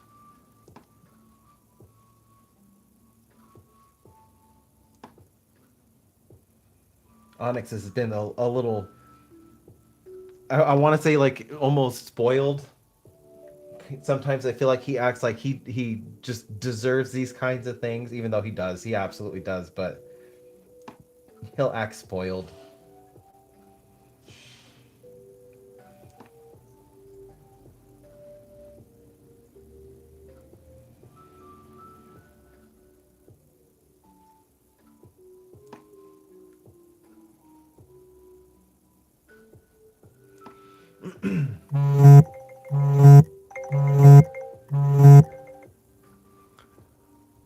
I forgot to turn my alarm off. I have to set alarms. That's something I do since I I do struggle with ADHD. I set alarms for all sorts of stuff because I don't have to worry about remembering things. My phone does it for me.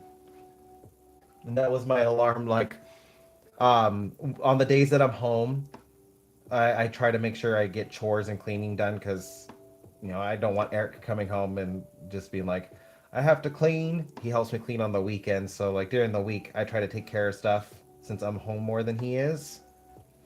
And I'll have to set an alarm just to double check, like in case I fall asleep or I get distracted, my alarm goes off to remind me, like, hey, make sure you clean the floors, get the vacuuming done, check the dishes, unload the dishwasher, or start cooking dinner.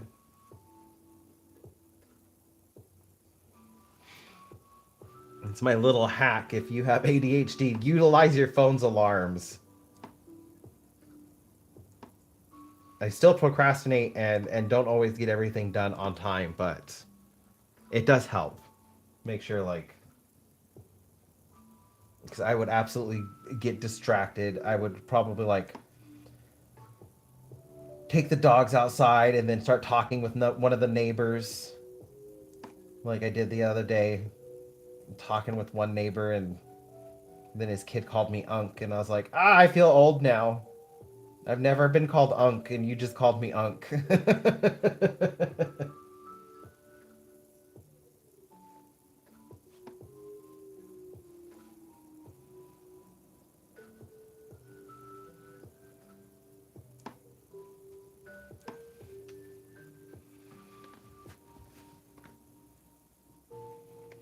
I feel like I need to add more green on the top of these bushes over here because I'm going to have more of the dark colors towards the bottom and the lighter colors at the top.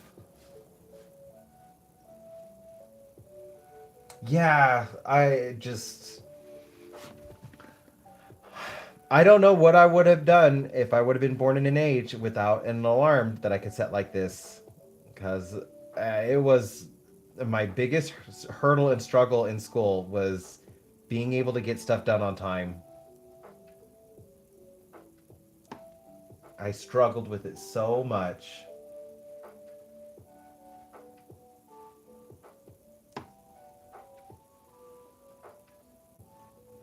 Although I was, oh, what was it? Don't quote me on it because I could be misremembering some stuff. But there was a report I was reading about ADHD. Somebody was looking into like how certain kinds of what we consider like mental conditions could have benefited people in the past when we were like hunters and gatherers. So like what the evolutionary advantage to having ADHD is. And in the report, like what was it was a type of bird.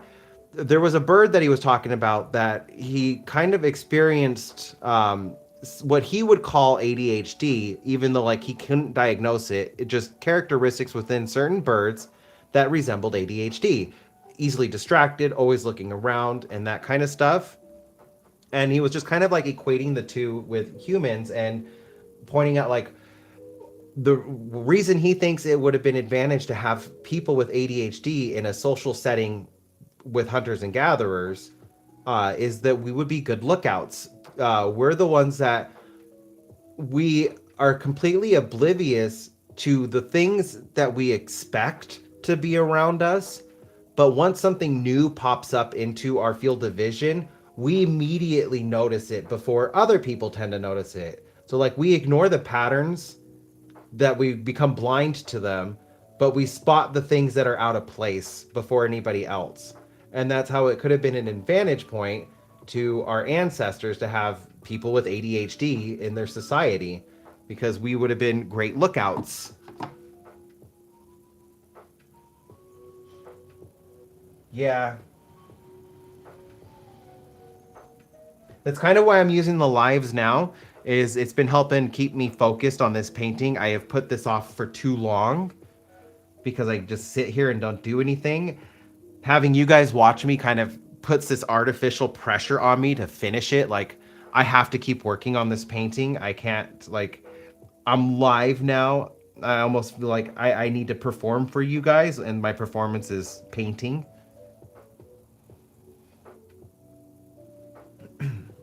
So I will definitely take advantage of going live to help me push through paintings I'm struggling with. I have a whole pile of paintings that I have not finished. They're just works in process or works in progress on canvas. A couple are like almost done. I just haven't done anything with. And then because of my YouTube channel, because most of these I started before I started making the long form videos, and I wasn't recording my process at all for some of these paintings. So I'm just kind of like, well, now like I can't focus on this one because I can't really turn it into a video because of the stage that the painting's in. So it's just really been sitting there. And I feel like that's what I'm going to utilize my lives for, is to work on my works in progress. I was wondering like what I could do to try to turn them into a video. And I was thinking like, how many works in progress can I finish in a week kind of thing? But I don't think that would work for me. I would still end up sitting there just not doing anything. Whereas it's different with it being live because I know there's actual people behind the screen watching me now, that I could get it done. So I will definitely have content for lives for a while. I have my Uniquely Punished series I want to work on. I have a sketch out for that one with Medusa. And I also have a couple others. I did a Prometheus painting. I sold that one. And I really love the way that one came out. That I think is one of my best paintings ever. And so I was really inspired, and I want to do Medusa next. But I have her sketched out, and I haven't started the painting. And then I have a painting that was supposed to be a gift for a friend that is actually a Doctor Who painting. And it's just been kind of sitting there, and I need to get that done so I can get that to her. Like, she didn't pay for it or anything. It was just a gift. So it kind of got pushed off to the side while I was working on stuff that I needed to complete for bills so I could get paid. But now it's just been sitting there. And I need to get that one done.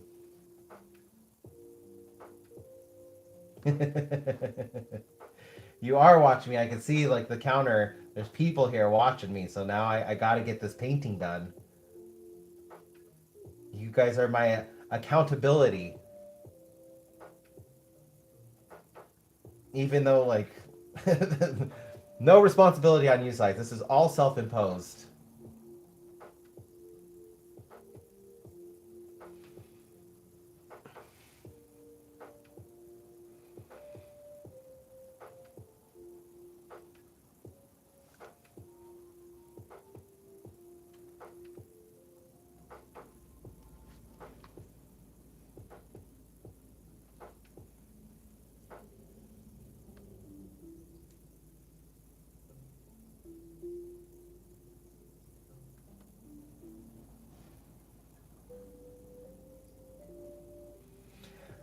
That's the other thing I do like about the lives. I can re-download the videos. YouTube does have that option for me on my end where I can re-download the video and edit it.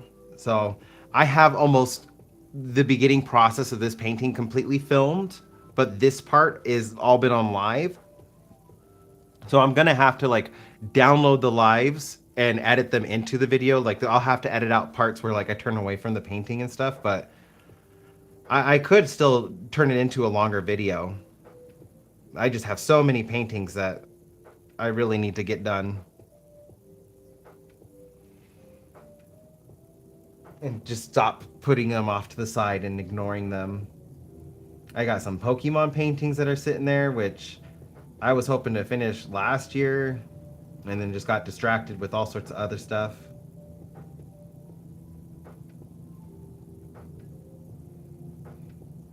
In fact, I've been sitting here for a minute. I'm gonna take a quick break and I'm gonna go grab some of those paintings so I can show you all which ones I'm thinking about working on first.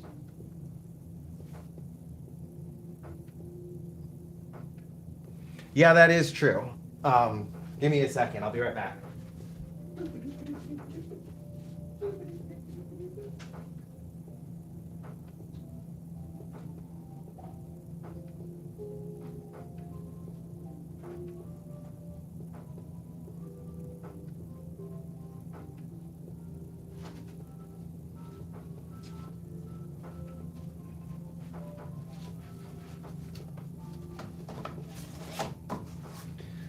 Okay, so after this one on my lives, this is the one I am going to start next. So this one I started 2 years ago now. And this is the Doctor Who painting. So my friend, she absolutely loves Doctor Who. And I was thinking it would be kind of cool to have something that looks like it's from our area of the world with Doctor Who in it. So I'm not actually going to put either of the Doctors in it, but I am going to put the TARDIS, and I'm thinking of putting the TARDIS off to the side over here with a couple weeping angels. I was thinking of having one in one of the windows, probably this one, and then another one over here, just to kind of like give that little like hint that this is Doctor Who inspired. But we have these kinds of Victorian houses around town, and there's a few that are outside of town that have been abandoned and run down, and that's kind of like me mixing together just the different kinds of houses in our area. And I thought that would be fun for her. But this is one I need to get done because like it's so close to being done. I literally only have like this little strip right here, and then the TARDIS, and then the two weeping angels. Everything else is like look at that car. I put hours into that car, and I haven't even finished it yet. But I could definitely like turn this into a video, just kind of like talking about it, because I'm gonna have to sit down and like really focus on this painting to get back into like where my mind was at 2 years ago. And then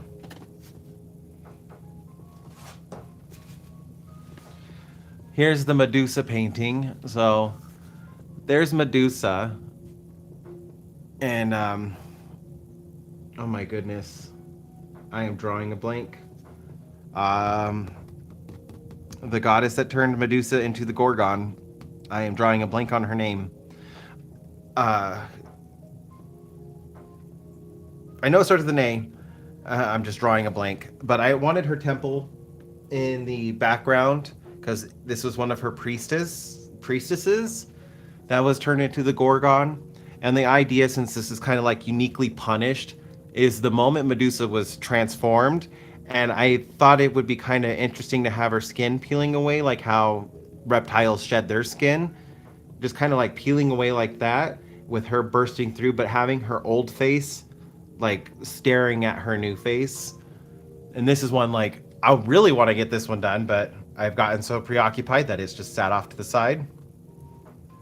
But I do want to get this one done. I was thinking like having a city off in the background, and it would be really cool to like have some Greco-Roman type architecture and just like an idyllic state from this period of history.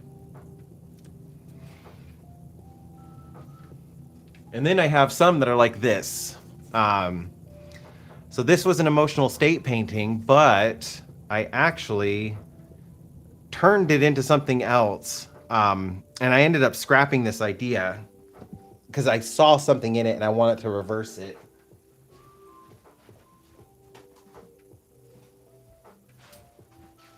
So I liked the purple and the yellow, but when the idea struck me, I wanted to reverse it, but I didn't want to lose this, so I kind of put this off to the side, and then that's when I created this one,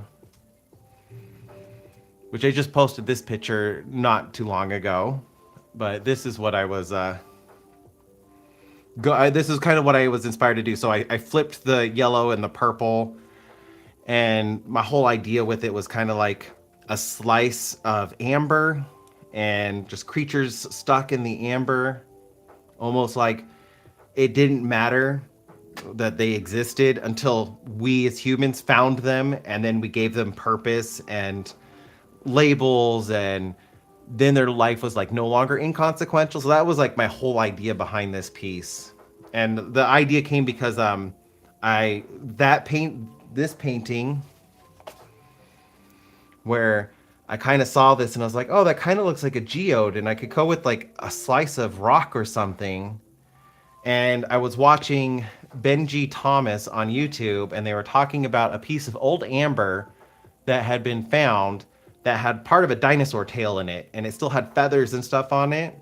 And so that kind of like just created this whole idea from it. And then like I have another one that's like I just have the background done. This one's been hard, and I know it doesn't look like much. It's a big painting, but this is actually going to be Rascal's memorial painting. I've struggled with this one, but I do have an idea, and I need to put it into portrait mode. But it's just like basic yellow background. I felt like that would go best for Rascal. And I wanted to put him in the center right here, laying down on his back, looking up, like at the viewer in the painting, because he loved toys. I wanted to have all of his favorite doggy toys surrounding him, which we still have. We have them up on a little like shelf dedicated to Rascal. So I did get pictures of him. We knew his time was coming up just with his age. So like I did kind of prepare, but every time I've sat down to work on this, it's just got me really emotional. Like Dexter's painting took me months to finish. And this one, like I already know what needs to be in it.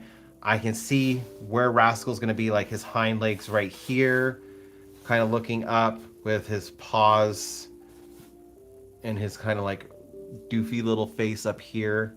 And then with the dog toy surrounding him. So like I have lots of work in progresses that I could work on lives. Aphrodite. Yes. I think. That sounds right. Or is it Athena? Aphrodite or Athena? I'm going to have to look this up now.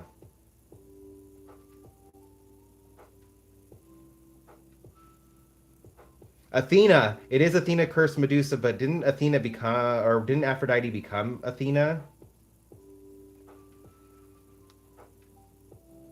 I want to say yes, but like this is my sister's expertise.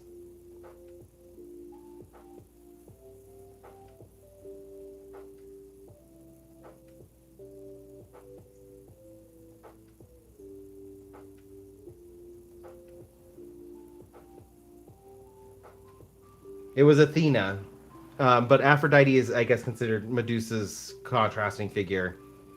So Aphrodite or Athena was the goddess that transformed her. Let's see if I can do this, since I do have this other phone. I don't have a really good setup yet.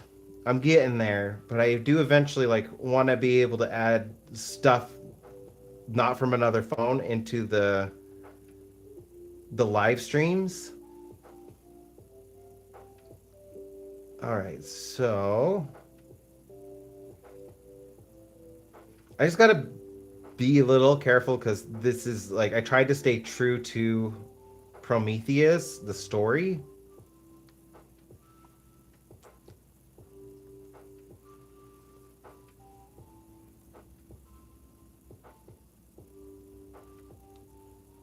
There we go.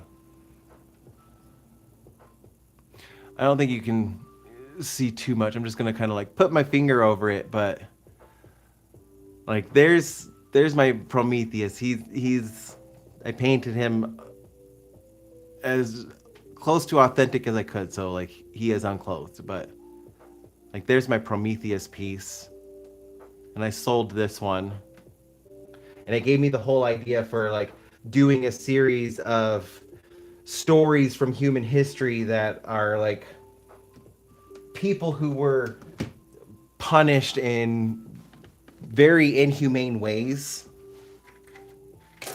Just like, and they're the only ones in the world that have punishments like that. And they're in all sorts of stories from around the world. So I thought it would be kind of fun to bring new life into these stories.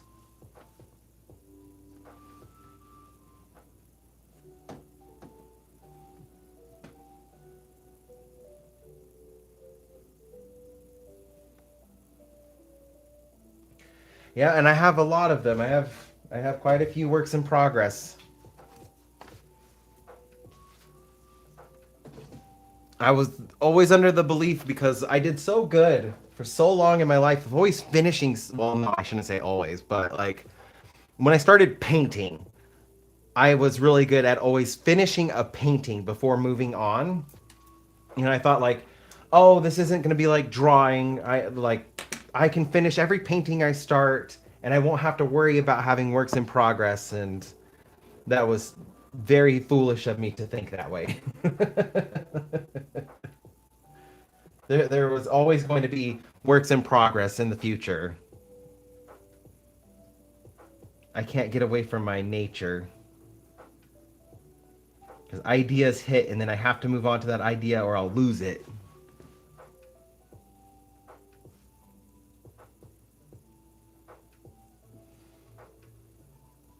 The story of Prometheus, how he had stolen fire from the gods to give to man, and it angered Zeus.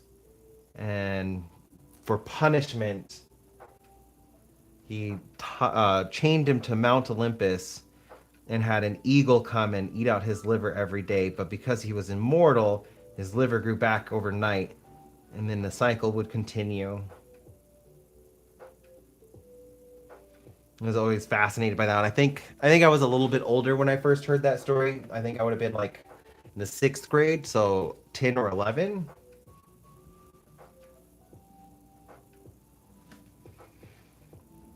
But I was really fascinated by it as well.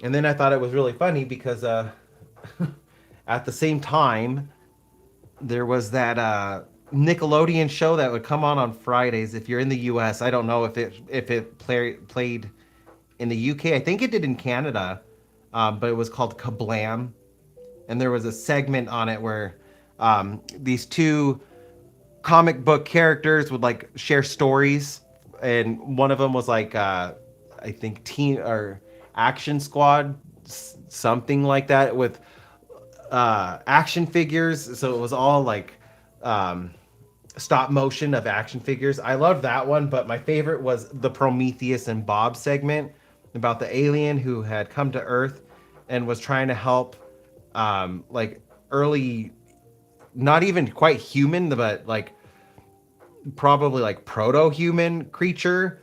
Tried helping him learn different things like how to make fire and how to do math. And uh, Prometheus would always get into some sort of trouble.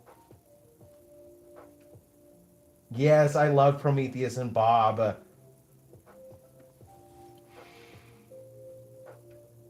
And I loved that skit mainly because like I had just learned the story in school when I like saw Kablam for the first time, and Prometheus and Bob was on there, and I was like, oh my gosh, it's Prometheus. And so like that was always my idea of Prometheus, was like a caveman because of that skit. Even though like he was a titan.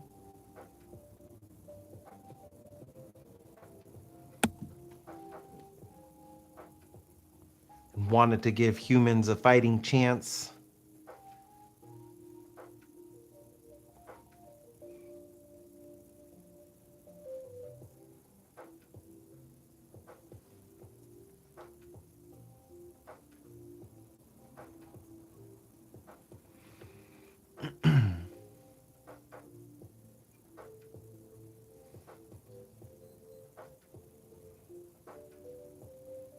They don't make shows like that anymore. The 90s was definitely like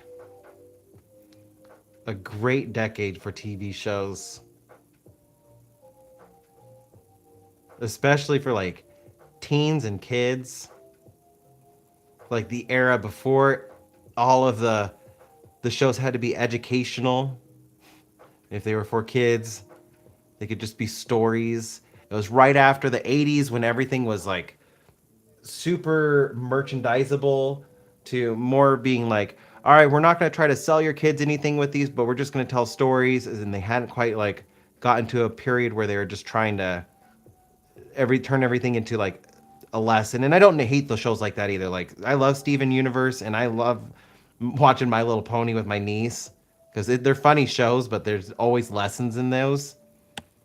And there really weren't lessons like Animaniacs, Tiny Toons. They're just gag variety shows. They don't really make kids shows like that anymore.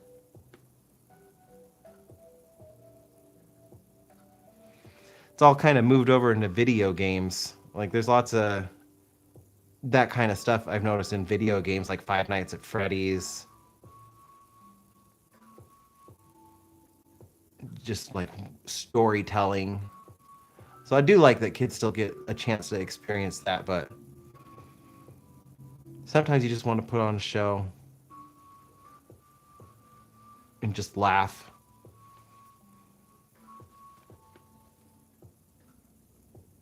I'm definitely one of those people that have put on old cartoons just to watch.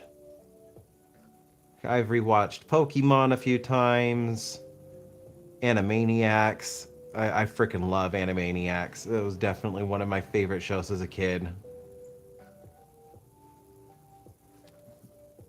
And even All That, I've sat down and rewatched some All That episodes.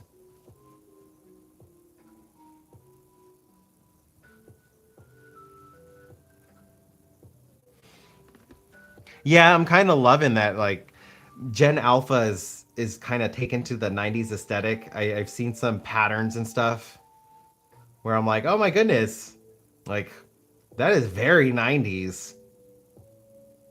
It's kind of like how the 70s were for me when I was a kid. Wasn't alive during that decade, but there was something like captivating about that decade. It was bright, it was colorful, the clothes looked weird, and I liked it. And in my head, everybody in the 70s rollerblade or roller skated everywhere.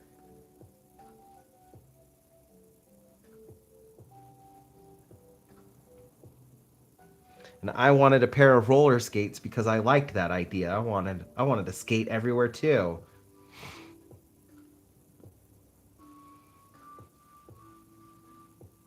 But then I ended up getting roller blades instead of roller skates. And shortly after getting those, I knocked the wind out of myself for the very first time in my life, and I still remember that. Because I did not know how to stop, but I thought I could go super fast just because. And before I even learned how to stop, I just took off and started skating. I got quite a bit of speed, and then I couldn't stop, and I went right into a cinder block wall and knocked the wind out of me. And I got right back up and kept on skating. At least then, after that, I tried working on like stopping. Like, how do you stop so I don't fly into a cinder block wall again?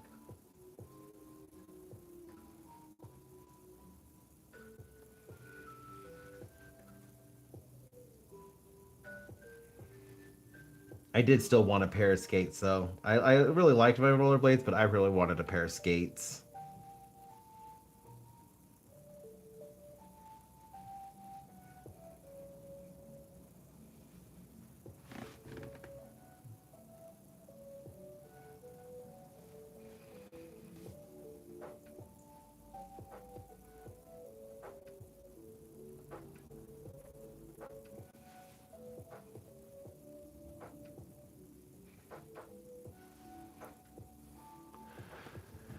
Why do I feel like it's really dark?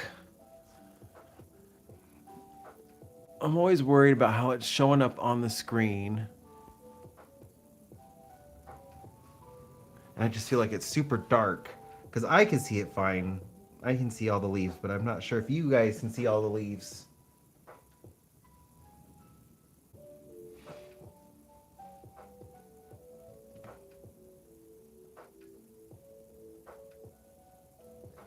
I've I always wanted to get really good with rollerblades. I can go forward, I can skate backwards, kinda, but I did learn how to stop. I don't know if I could still do it. It's been so long since I've been in rollerblades, but I learned those. I think after crashing and getting the wind knocked out of me, I became too scared to try to do tricks because I didn't like that and I didn't want that to happen again. But I did like rollerblading.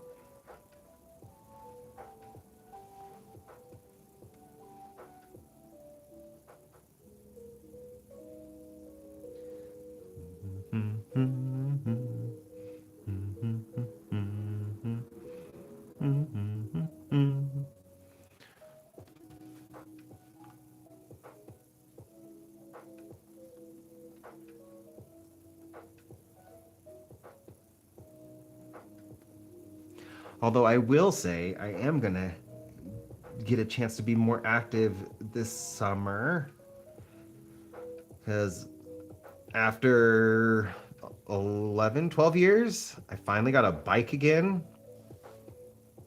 Eric and I got bikes for basically we got them for our Christmas.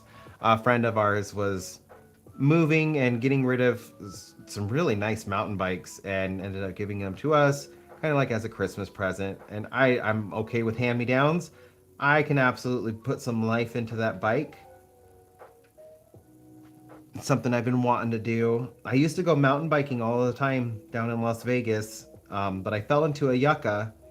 And if you're not sure what yuccas are, they are a desert plant. They kind of look like mini palm trees, but the tops of like they go in all directions pointing outwards. So like here's the plant going up and then their spikes just kind of go all out and fan out. And those blades, these leaf blades, they're sharp and they're sturdy because they need to be tough. The desert is a tough environment. And after I fell into one on one of my mountain biking trips, I kind of stopped. I hurt my ribs pretty bad. I didn't break them, but I hurt my ribs pretty bad. And then I ended up selling my mountain bike after that. Kind of regretted it. I should have just got back on the bike.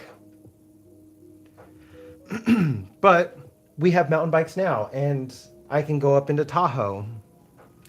I'm actually mountain biking the mountains. I'm really excited about that.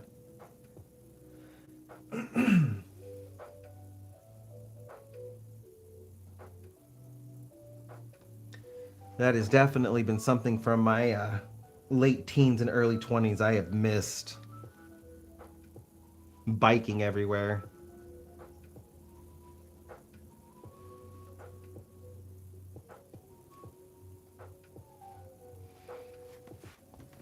I think that's good.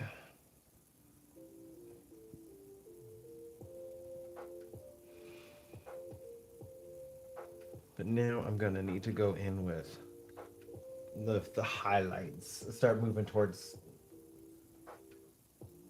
a brighter green.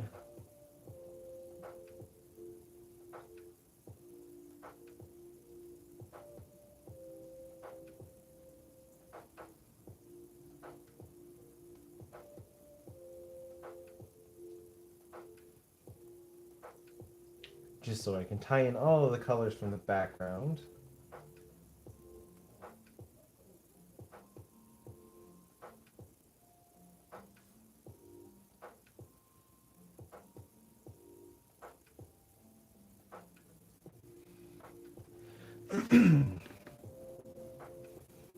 I haven't been roller.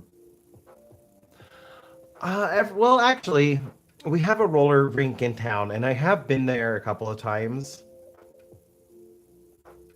You guys may have seen it. Like, let me drink some water really quick. Stay hydrated, people.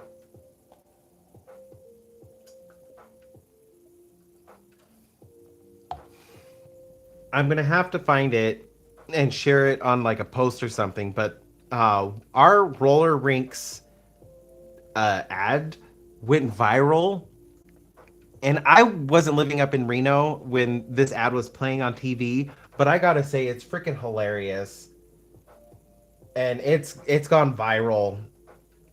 I mean, there's people I know in the UK who have seen this on TikTok. So I'm gonna definitely have to like eventually one day share it in a like one of my videos because it is so ridiculous. It's so funny what our roller rink did. But I've been there a few times, and I did go back to rollerblades. I think I tried skates once, and I was like, I like rollerblades better.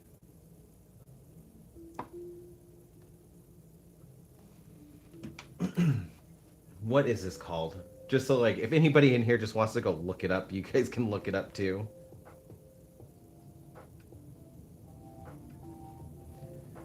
Reno skate rink commercial.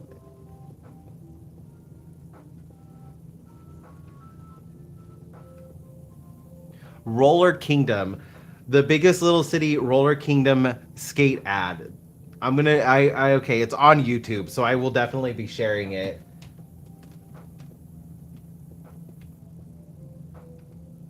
Because this is just so, it's such a ridiculous ad. It did not work in the time period that it played for when it was on TV for the kids. It was very cringe, but now in the age of the internet, it's freaking funny.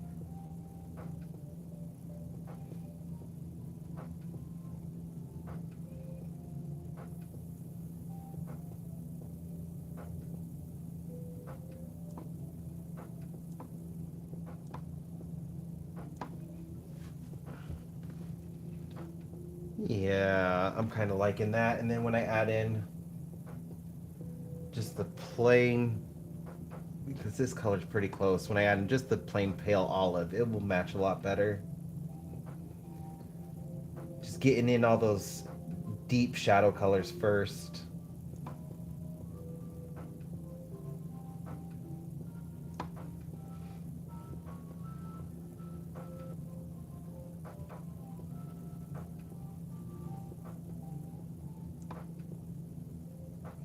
I think I'm definitely going to save it for a laptop so that I can kind of put inserts in a little bit easier. I think that will be fun.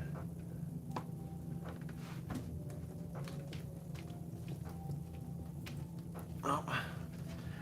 We're supposed to finally get snow tonight, and it seems the sun just got obscured by the storm clouds coming in, so maybe we are going to get some snow.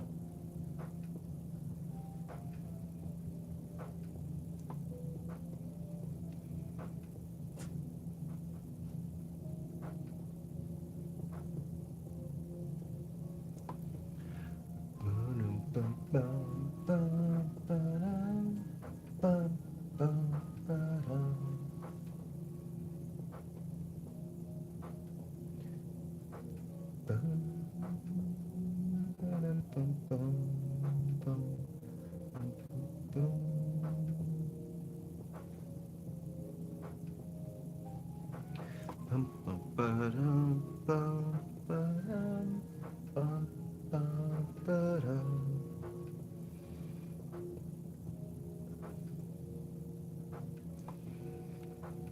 How's that one coming out on camera? It's starting to look like a bush.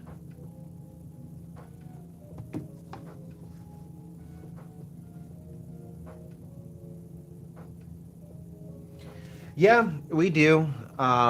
We have a snow shovel. We bought it for this place because this is the first place Eric and I lived where we had to do our own snow shoveling, and we bought it last year. And yeah, we had to use it 4 times last year. We got about every time we went out there when I had to use it, we had like 2 to 3 inches of snow.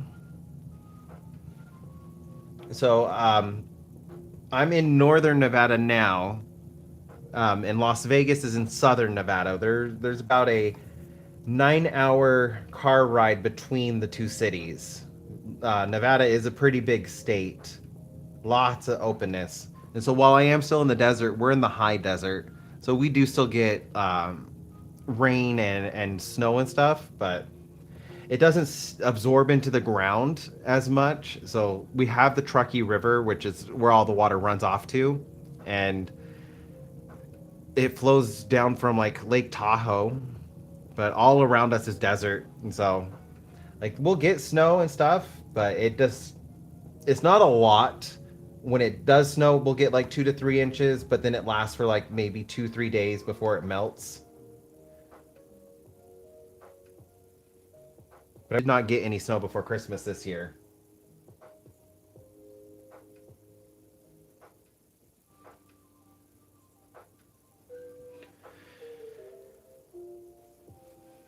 And then our city loves using salt.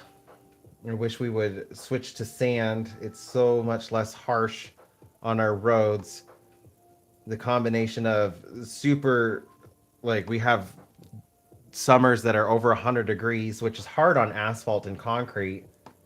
But you can get special blends that it's easier for the asphalt and concrete to deal with it. But then they also cover it in salt, which is also really hard on asphalt and concretes, and it messes our roads up so much. I wish they would switch to something like sand, because I feel like the city wastes so much money using salt.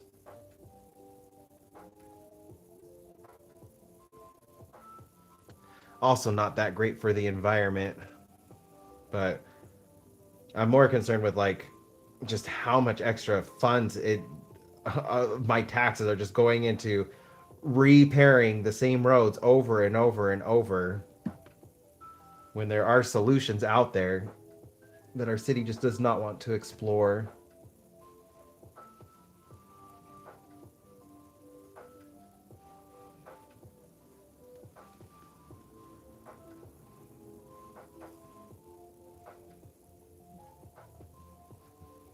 And from the last time I heard, when I was like actually looking into it, because I wanted to propose something to the city, but like I was shot down and never even got a chance to present anything to the town hall. But when I was looking into it, like there are lots of stuff out there that could help de-ice roadways that doesn't involve salt and less harsh on the asphalt. But because we also have super hot summers, it does make it a little difficult, because like when I was down in Vegas, there was one summer where it was hot enough that it felt like parts of the asphalt were melting. Like I don't know if you guys have seen videos from like India or Phoenix, Arizona. There's videos out there, people walking on the streets where the street's hot enough that it's like melting your shoes. I had one summer where it was like that, and I kind of melted part of the bottoms of my Converse.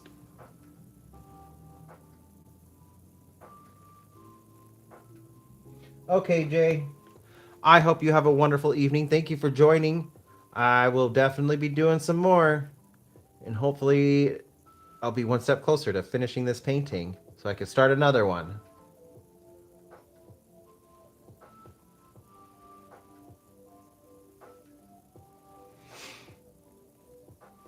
I will say though, like I do miss how consistently hot Vegas was.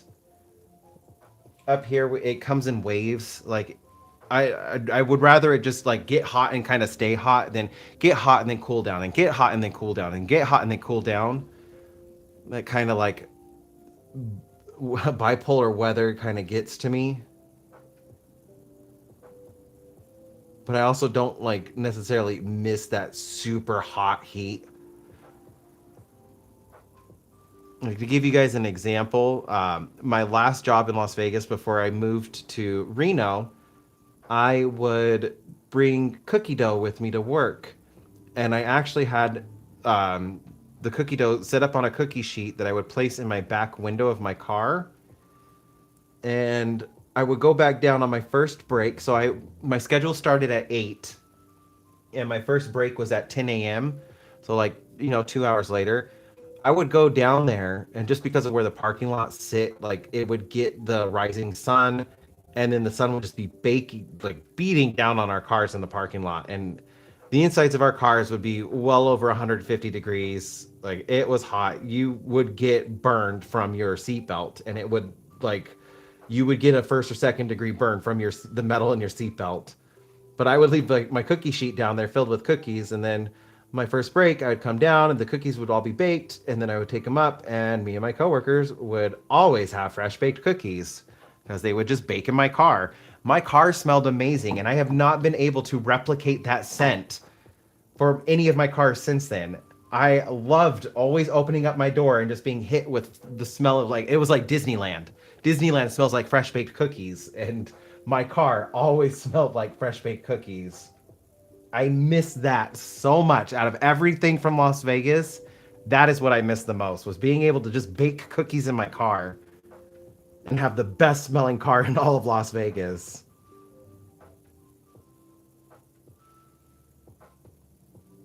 I have tried it a couple times up here in Reno. It doesn't work as well. The one time I did get it to work, I had to leave the cookies in the car for like an extra hour, and then they didn't bake up the same. Like, they kind of were dried out a little bit. But that 2 hour window, like in the middle of summer in Las Vegas, between 8 a.m. and 10 p.m., like, you could just bake cookies in your car as long as your car was in the sun, and they would always come out perfect. And it was chocolate chip cookies. Those were the cookies I was always baking, if you guys were wondering. I don't know, would it be considered baking if it was in my car? It was one of my favorite things about Vegas, is just, I know you can't do that everywhere else in the world.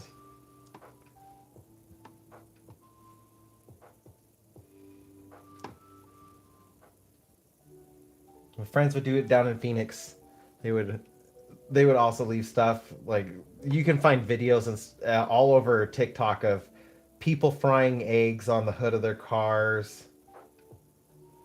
There was one guy who cooked a steak. He left a cast iron skillet in the sun and then put a steak on it and cooked a steak on the skillet, because it gets hot, especially when you're leaving metal stuff like that in the sun. It will burn you. But I also didn't mind this job because by the time I got out of work, the sun had already gone behind the building, and so the building cast a shadow over the car. So by the time my shift was done, my car was nice and cool again because it was sitting in the shade. One of the things you quickly learn about Las Vegas, if you move, or like Phoenix is the same way. Wherever you find a parking spot, you want your car in the morning sun, not in the afternoon sun, because the afternoon sun was far worse.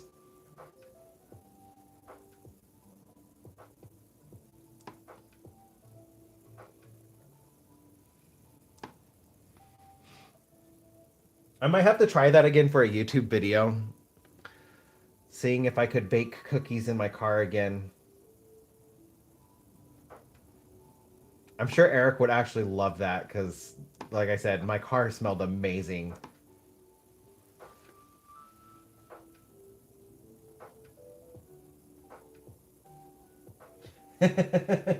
Hello, Emmy. Nice to see you. I feel so bad for your crayons. I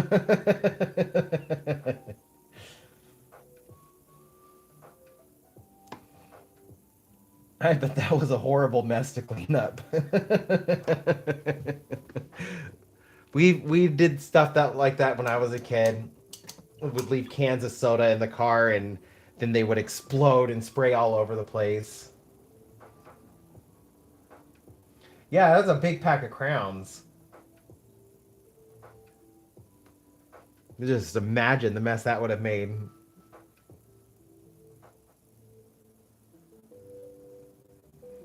But I bet like if you could scrape them up, you could probably still use them. You could just have like a giant like melted blob that you'd be coloring with.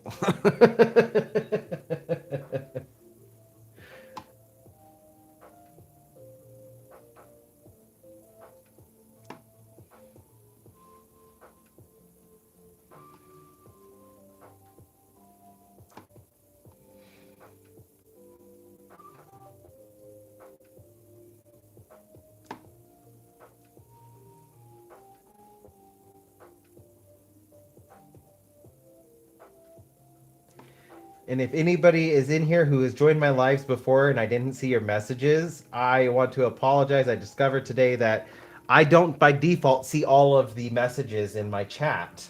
I have to change that setting, even though I it's my live stream and I feel like I should be seeing all the messages so I can moderate. I just discovered I don't have that setting set by default. So I want to apologize if you were in future or if you were in past live streams and I it seemed like I was ignoring you. I was not. I did not mean to. I am sorry. It's something I will check from now on for all live streams.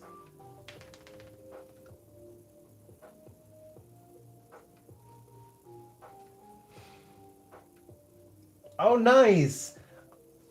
I had a teacher, Miss Pennington. I think that was her name. My kindergarten teacher. She did stuff like that, and I loved those crayons. I actually stole one from school, and I thought I was going to get in so much trouble, but I loved the crayons so much because they were shaped. She used cookie cutters because this was like 90s, but she would melt down the crayons and then she would pour them into cookie cutters and let them set within the cookie cutters. And then like we would get our everybody would get their own special little crayons, and I stole mine and thought I was going to get into so much trouble because I took it home. I kind of made my heart smile to see that you're doing that too. I wonder if there's any other little kids that are like me that love those crayons so much that they steal them and then worry they're going to get into so much trouble because they stole a crayon from teacher. I imagine the silicone molds work so much better because the cookie cutter, you're putting that on a parchment paper and pouring it in, like the cookie cutter is going to shift and it will leak from underneath. Like we didn't have the silicone molds like we do now, so she was making do with what she had.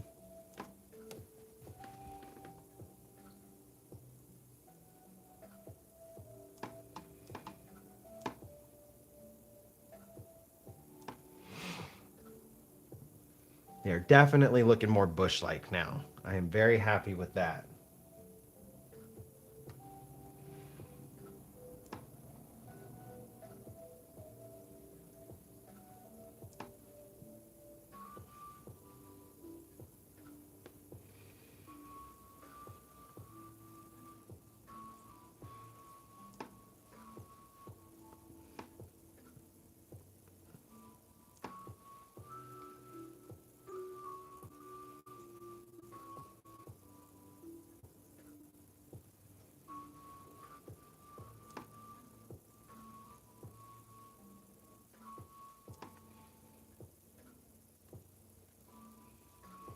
I think I'm not going to get a chance to work on the tree, but I do think I got pretty far with these bushes.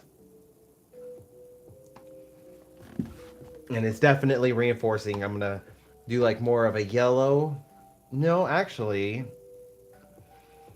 I think I'm going to do more of a darker forest green with white. maybe some of the pale olive so it ties in better, but I'm gonna definitely try to do like the clovers, the ones with the, like the little light strip that goes around each leaf, like the whitish greenish strip. Definitely put some of those around here just to kind of like add some texture in the bald spots, because kind of the bottom part of the root, it's fine for the top part, but where the ground's at, I need to break up that harsh line to make it look like it's more part of the environment rather than just floating. The same thing here, just kind of like adding a little bit of texture. I know, like, I'm trying to be careful as well because I know there's going to be lilies throughout this space that's going to kind of cover up some of it, but there's going to be parts peeking through, and I want to make sure like it looks part of the landscape there too, not just green void.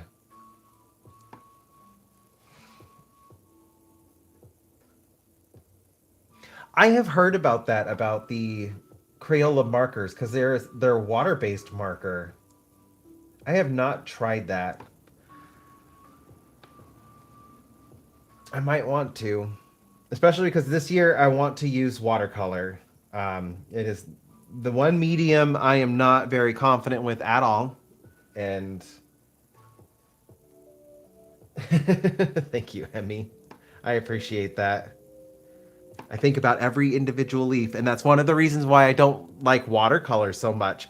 I have so much control with acrylic paint, and I do with markers to an extent as well. They're lower on my list of stuff I like to use, but markers, pencils, acrylic paint, really, I feel like I have so much control that I can just do like these little leaves, and I know that they're gonna look like leaves. Where with watercolor, sometimes the water will just absorb into the paper a little bit differently than it did last time, and it's going to create a different shape, and you just kind of got to work with it, and it's more of a trust the process and just go with the flow. And I want to work on that as an artist. So watercolor is on my list of things to work with. I have a watercolor palette I got for a Christmas present 6 years ago, and I never opened it. It's just sitting unopened. So I think this year I want to use that. Take it out of the art drawer that it's been sitting in for years and let it get used.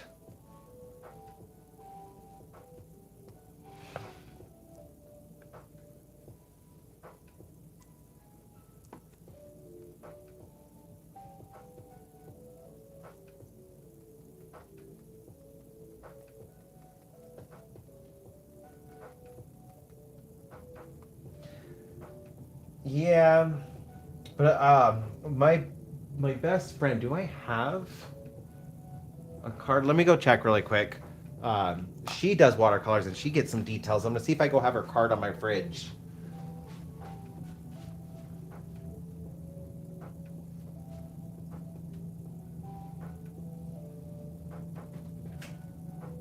Oh.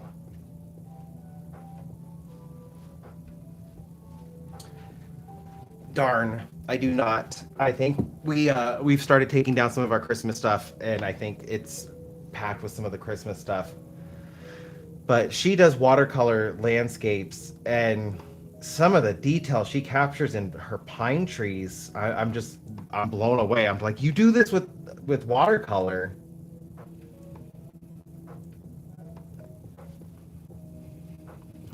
She's definitely inspired me. I really want to practice with watercolors.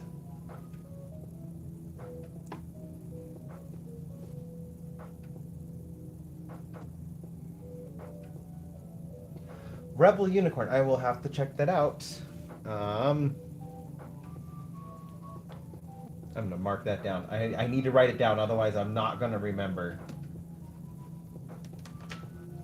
Rebel Unicorn.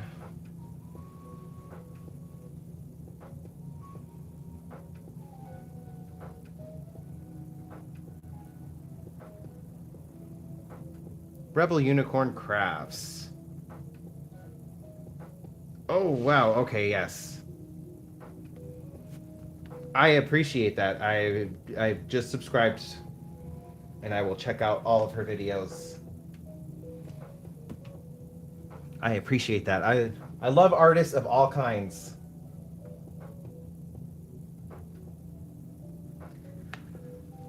So I hope you guys never feel like you are bothering me, letting me know about other artists that I should check out. I will totally check them out.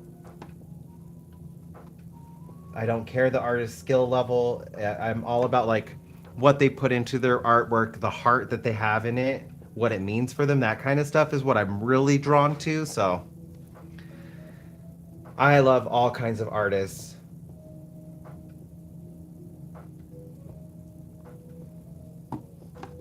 Which I'm sure you guys can tell based off of like all the different types of art that I make. Like I am all over the place.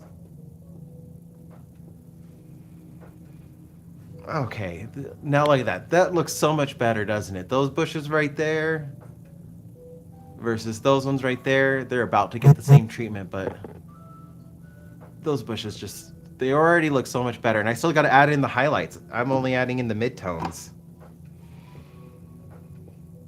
This is going to help make them pop. I also need to add in some highlights on the lilies plants, but I'll do those when I get to the flowers.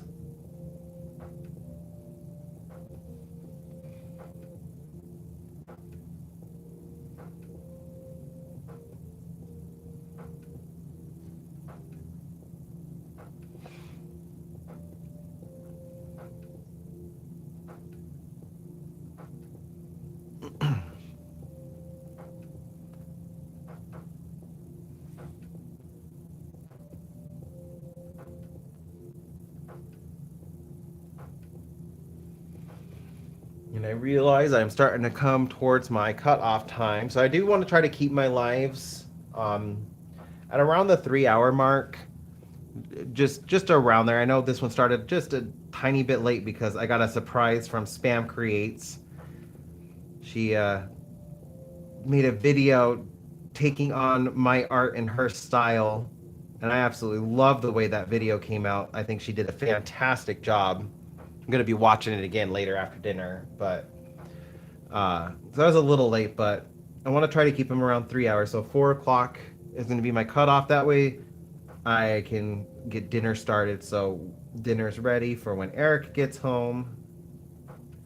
Take care of the boys, but they're still passed out from their walk, so that was good. And then next week, I'm thinking I'm actually going to do it in the morning. It's going to be interesting because it's going to mess with the dog's routine a little bit because that will probably cut into our walking time. So I'm just going to have to play it by ear. If they get too pushy, then I might have to end the stream. But I'm thinking I started this one at 1 p.m. my time. So that was almost 3 hours ago. Yeah, because it's almost 4 p.m. my time. And so whatever time it was 3 hours ago for you is when I started this one. And I'm thinking next week I'm going to start it 5 hours before then. So that's going to be 8 a.m. for me. I'm gonna double check like times, but it's gonna be around the 8 a.m. mark.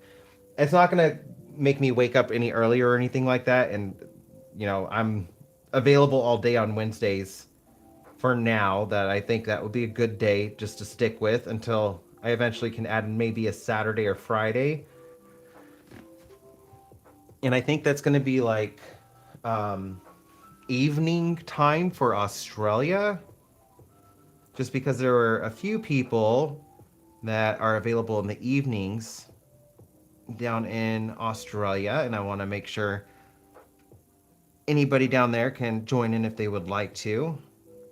And then the following one, I'm thinking I'm going to do a late night for me, which would make it like morning on a Thursday for like Europe. So I'm thinking like 10 p.m., 11 p.m. my time. Just to like give you guys an idea of what I'm shooting for with my lives. So for now, like I am gonna try to stick to Wednesdays, maybe some Thursdays depending on my availability.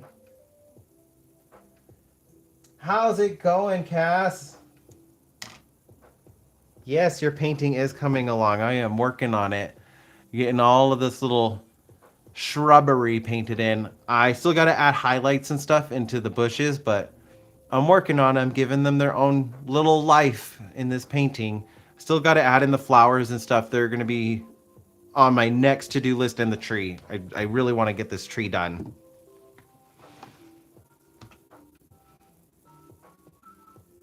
And for those that don't know, this painting is for Cass. She is a personal friend of mine. And this one of the reasons why I felt so bad not being able to like get into the right headspace to work on this painting. Because this is a gift painting and hence why I've been going live with it. You guys have been giving me the oomph I needed to get into gear and actually get this painted.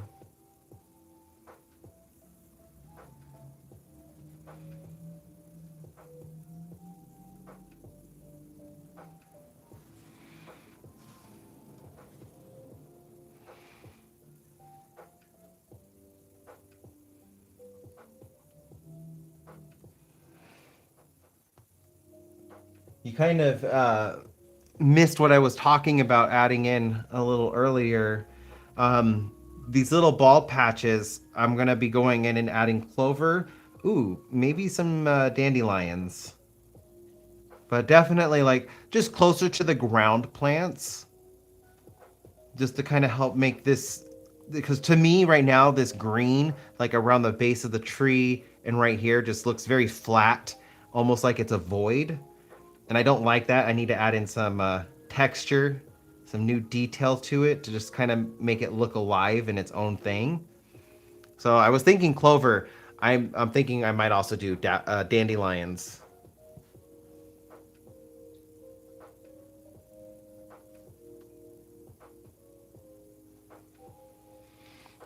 I'm really glad that you're liking it. I just need to keep pushing through it, get this done. This is my third live working on your painting, and it's really helped where instead of just sitting there doing nothing because people are watching me now, it's really gotten me into gear where I can actually just focus on the painting.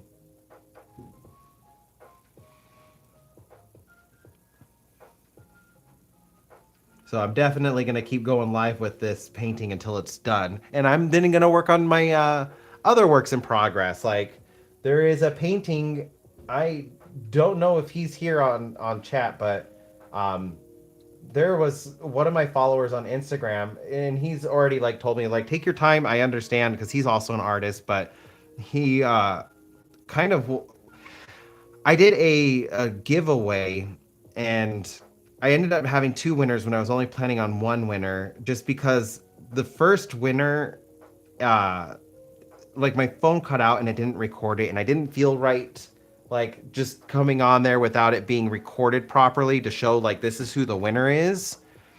But I also didn't feel right, like now going with somebody else, being like, oh, well, I know this person won, but I didn't record it, so now I'm gonna say it's somebody different. So I ended up just picking both of them, which I really shouldn't have done. Like nobody honestly would have known had I, because I had a malfunction that I lost the video and had to re-record it. Nobody would have known if I just didn't say anything, but I felt bad, so I said something. But because of that, like the other person was like, I can wait. It's been a while though. I definitely need to get their painting to them since they did. I did say they won, and just get on that. They're also going to be getting another really high detailed painting. So him and his wife got married in a really pretty garden in San Francisco, and he wants one of his wedding pictures painted. So I need to do it. I want to do it. I have the pictures and references for it. Even though like he's like, you could take your time, it's fine. I need to sit down and do it. So that's gonna be another one. And I might do that on my lives as well. Just because I seem to be able to get my high detail paintings done quite easily while I'm chatting with you all. and you guys seem to enjoy it. Yes, it has gotten a lot of use. It has not left my art supplies in a year and a month. The moment I got it, it instantly became part of my supplies. There was no question about it, mainly because like I don't have to worry about accidentally grabbing that one and drinking from the paint water because it's so different. I imagine if I try drinking from that, it's going to be like trying to drink from an octopus, and I don't like that. It's so different. I don't have to worry about accidentally drinking it.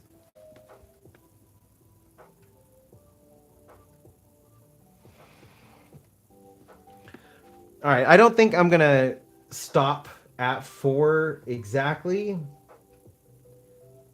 I think what I'm going to do is finish these bushes and then I'll kind of like start closing up the live and saying my goodbye. So we got a little bit of extra time just because I really want to get these bushes done.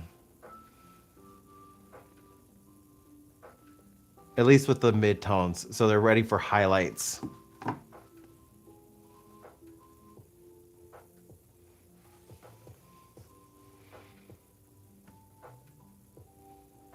I know I haven't been super active in our chat, Cassie, but like I do still think of you guys a lot and been trying to get this done.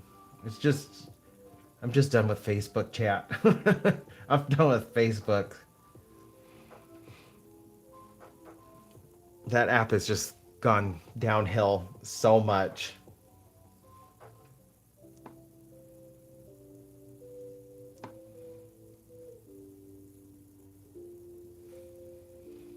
Although after I was chatting with Sin and I might just re-download Messenger. Not even worry about what the Facebook. Just use the Messenger.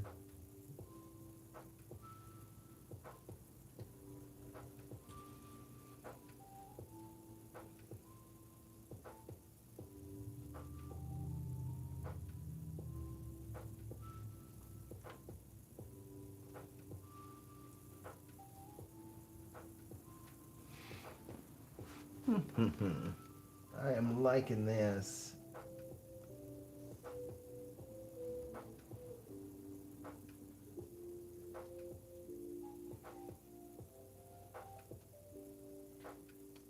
Oh, okay. Hi, Gray Cloud.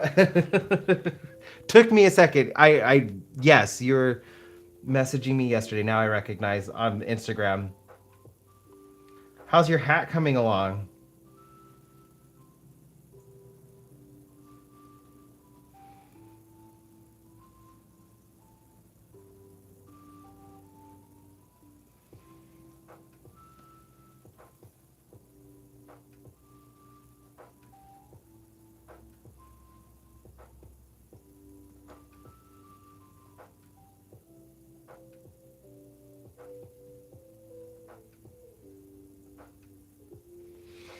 So does this mean that you're going to start posting stuff on YouTube? No pressure or anything. You can say no. You're not ready. It's okay. I was just curious since they now match. Are you getting ready to start sharing your own art journey?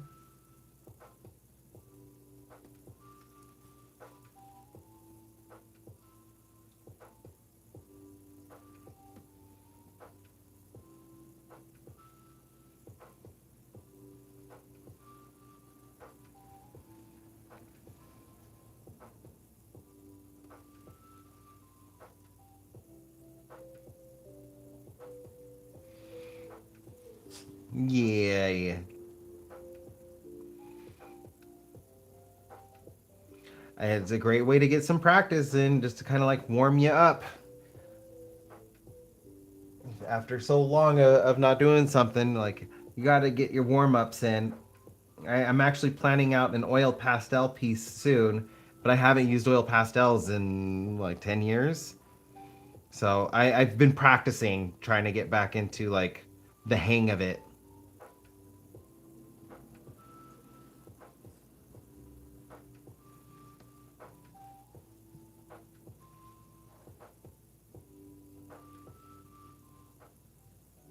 Oh, nice. Although I don't think you're too bad at drawing people. I do still have your garnet painting hanging up. It's right next to my TV with my Steven Universe stuff. It's in my living room. I see it every day. I can actually go grab that.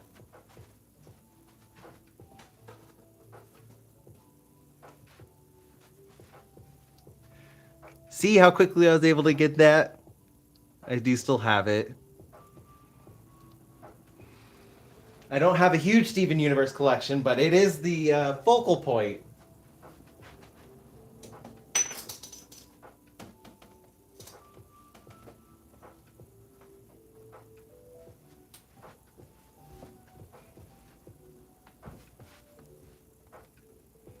Yep, it is hanging on my wall, and I appreciate it, and it makes me smile, and kind of make me want to watch Steven Universe again and wish the show was still on.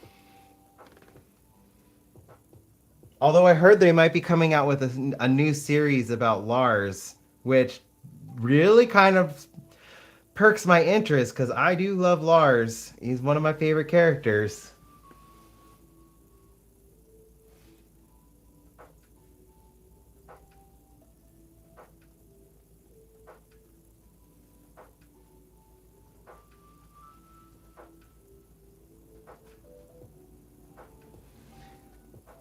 Enjoy your walk. My dogs are starting to wake up from theirs. But be safe out there, and I am really glad you were able to stop by. I will most definitely catch you in the next one. Or you can just shoot me a message with your updates for your hats. But yeah, hope you have fun. And I can see that being a kind of hard to get back into.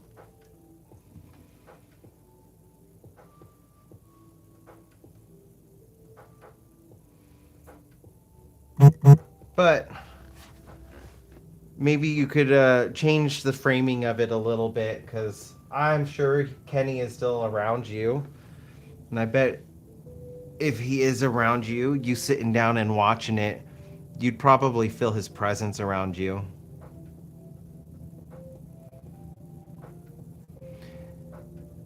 And like I'm not saying you have to do that. It's just like when I'm missing friends like my cousin Jen or like Dexter, doing stuff that they loved that I used to do with them kind of like helps me feel like I'm close to them again.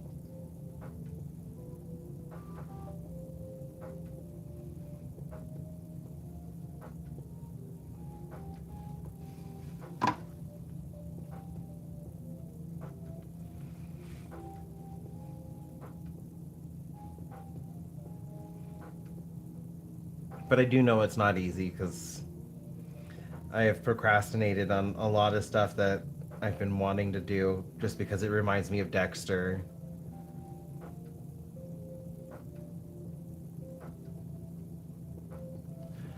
Or, I don't listen to some music because Jen, my cousin, loved it so much. And so, like, it makes me think of her. Sheryl Crow.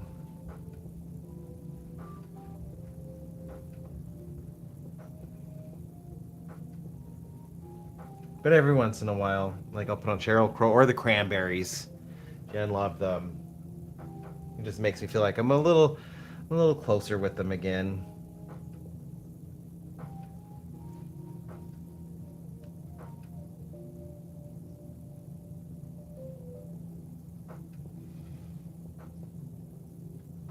Yeah, time is flying by, and I don't know if it's a good thing or a bad thing, but I can't believe it's been a year already either. The other reason why I've been like really trying to hammer down on myself and get this painting done, just kind of do my best to push through some of my feelings. But I'm glad I found something that's working. The lives are working, And if it's going to help me get this done, then it's going to help me get this done.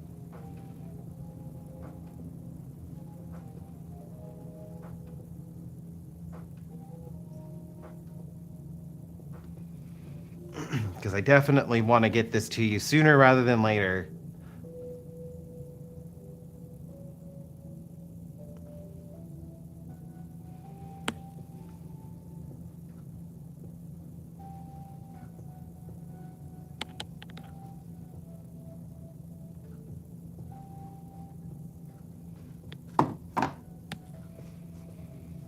And I'm almost done with these bushes.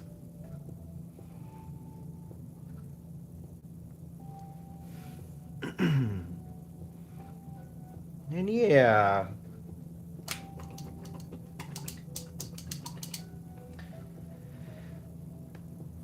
Got some more work hammered out. I am definitely liking how the plant life in the front is looking. Just got to add in some highlights. So like I got some dark tones and mid tones in these plants, but I got to put in some highlights, get some flowers added in. What I think I'm going to do for the highlights is instead of following the stalk, I'm going to create like little branches off to kind of create, because these are going to be baby's breath. And I know they have little leaves, but they also kind of like burst out with their florets. So I kind of might use those as the highlights just to kind of add some contrast. And then I need to add some highlights onto some of the leaves just to kind of like right here, this part, it's looking a little weird, just the way that they're sitting on top of the background. So add in some highlights, maybe like a couple extra leaves just to kind of break up that line in the background. Like kind of how it is over here. The hint is there that the path is in the background, but the line isn't as clean. And so I need to clean that up over here. That's my idea for next week. But next week is gonna be finishing up the bushes, get those highlights done, and start adding in flowers.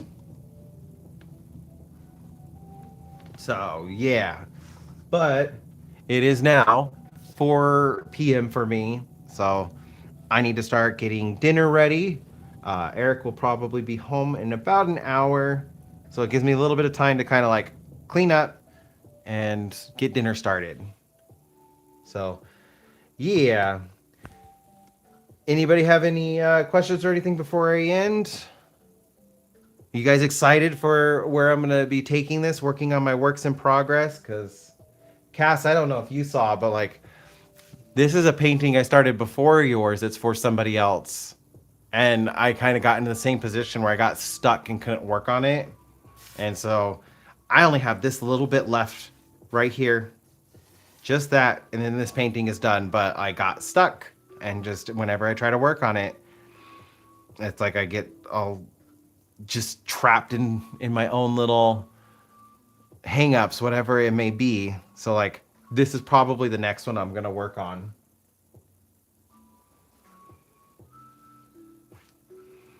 But I'm gonna get this one done first, because yeah, this one I think is just a little bit more important. This was just a fun painting. This one I think has got some more sentimental emotions put into it.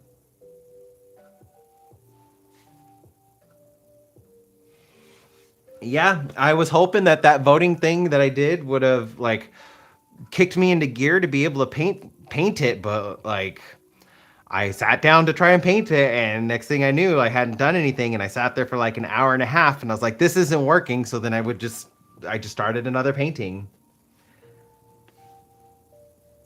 It's just the way my brain works. If I sit too long on a painting where I'm not working on it, I'm like, I need to be productive. So then I start working on something else. This is at least like, yeah, holding me accountable. But that one's gonna be the next one, and then like I've got other paintings, so definitely gonna be here doing lives throughout 2026. Wednesdays are gonna be my go-to days. I am gonna change the time though, just so like early mornings I know will work well for some of my viewers in Australia. Late nights are gonna work well for some of my viewers in Europe and the UK.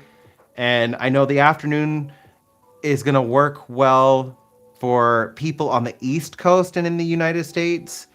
So I will be shifting my times around. I'm always going to announce it, but like I said on my post, if you can't make it, don't feel bad. I will be doing more lives, and I will definitely be doing more times like around this time too. So we're just planning them out. I just wanted to go live so I could work on this painting and chat with you all again. So I hope you all enjoyed the live. I am going to get started on dinner. So yeah, and I'm getting that video done, so it'll be posted on Sunday. So I'm gonna be ranking and showing off some of my art from 2025. Some you may have seen, some I know for a fact you guys haven't seen. Some you have seen, but not the video or the creative process with it. But yeah, so I'm going to be sharing that on Sunday and then getting right back into the swing of things. So yeah. Anyways, I hope you all have a wonderful day. Please be safe out there. Don't get lost. Don't get stolen. Bye, you beautiful people.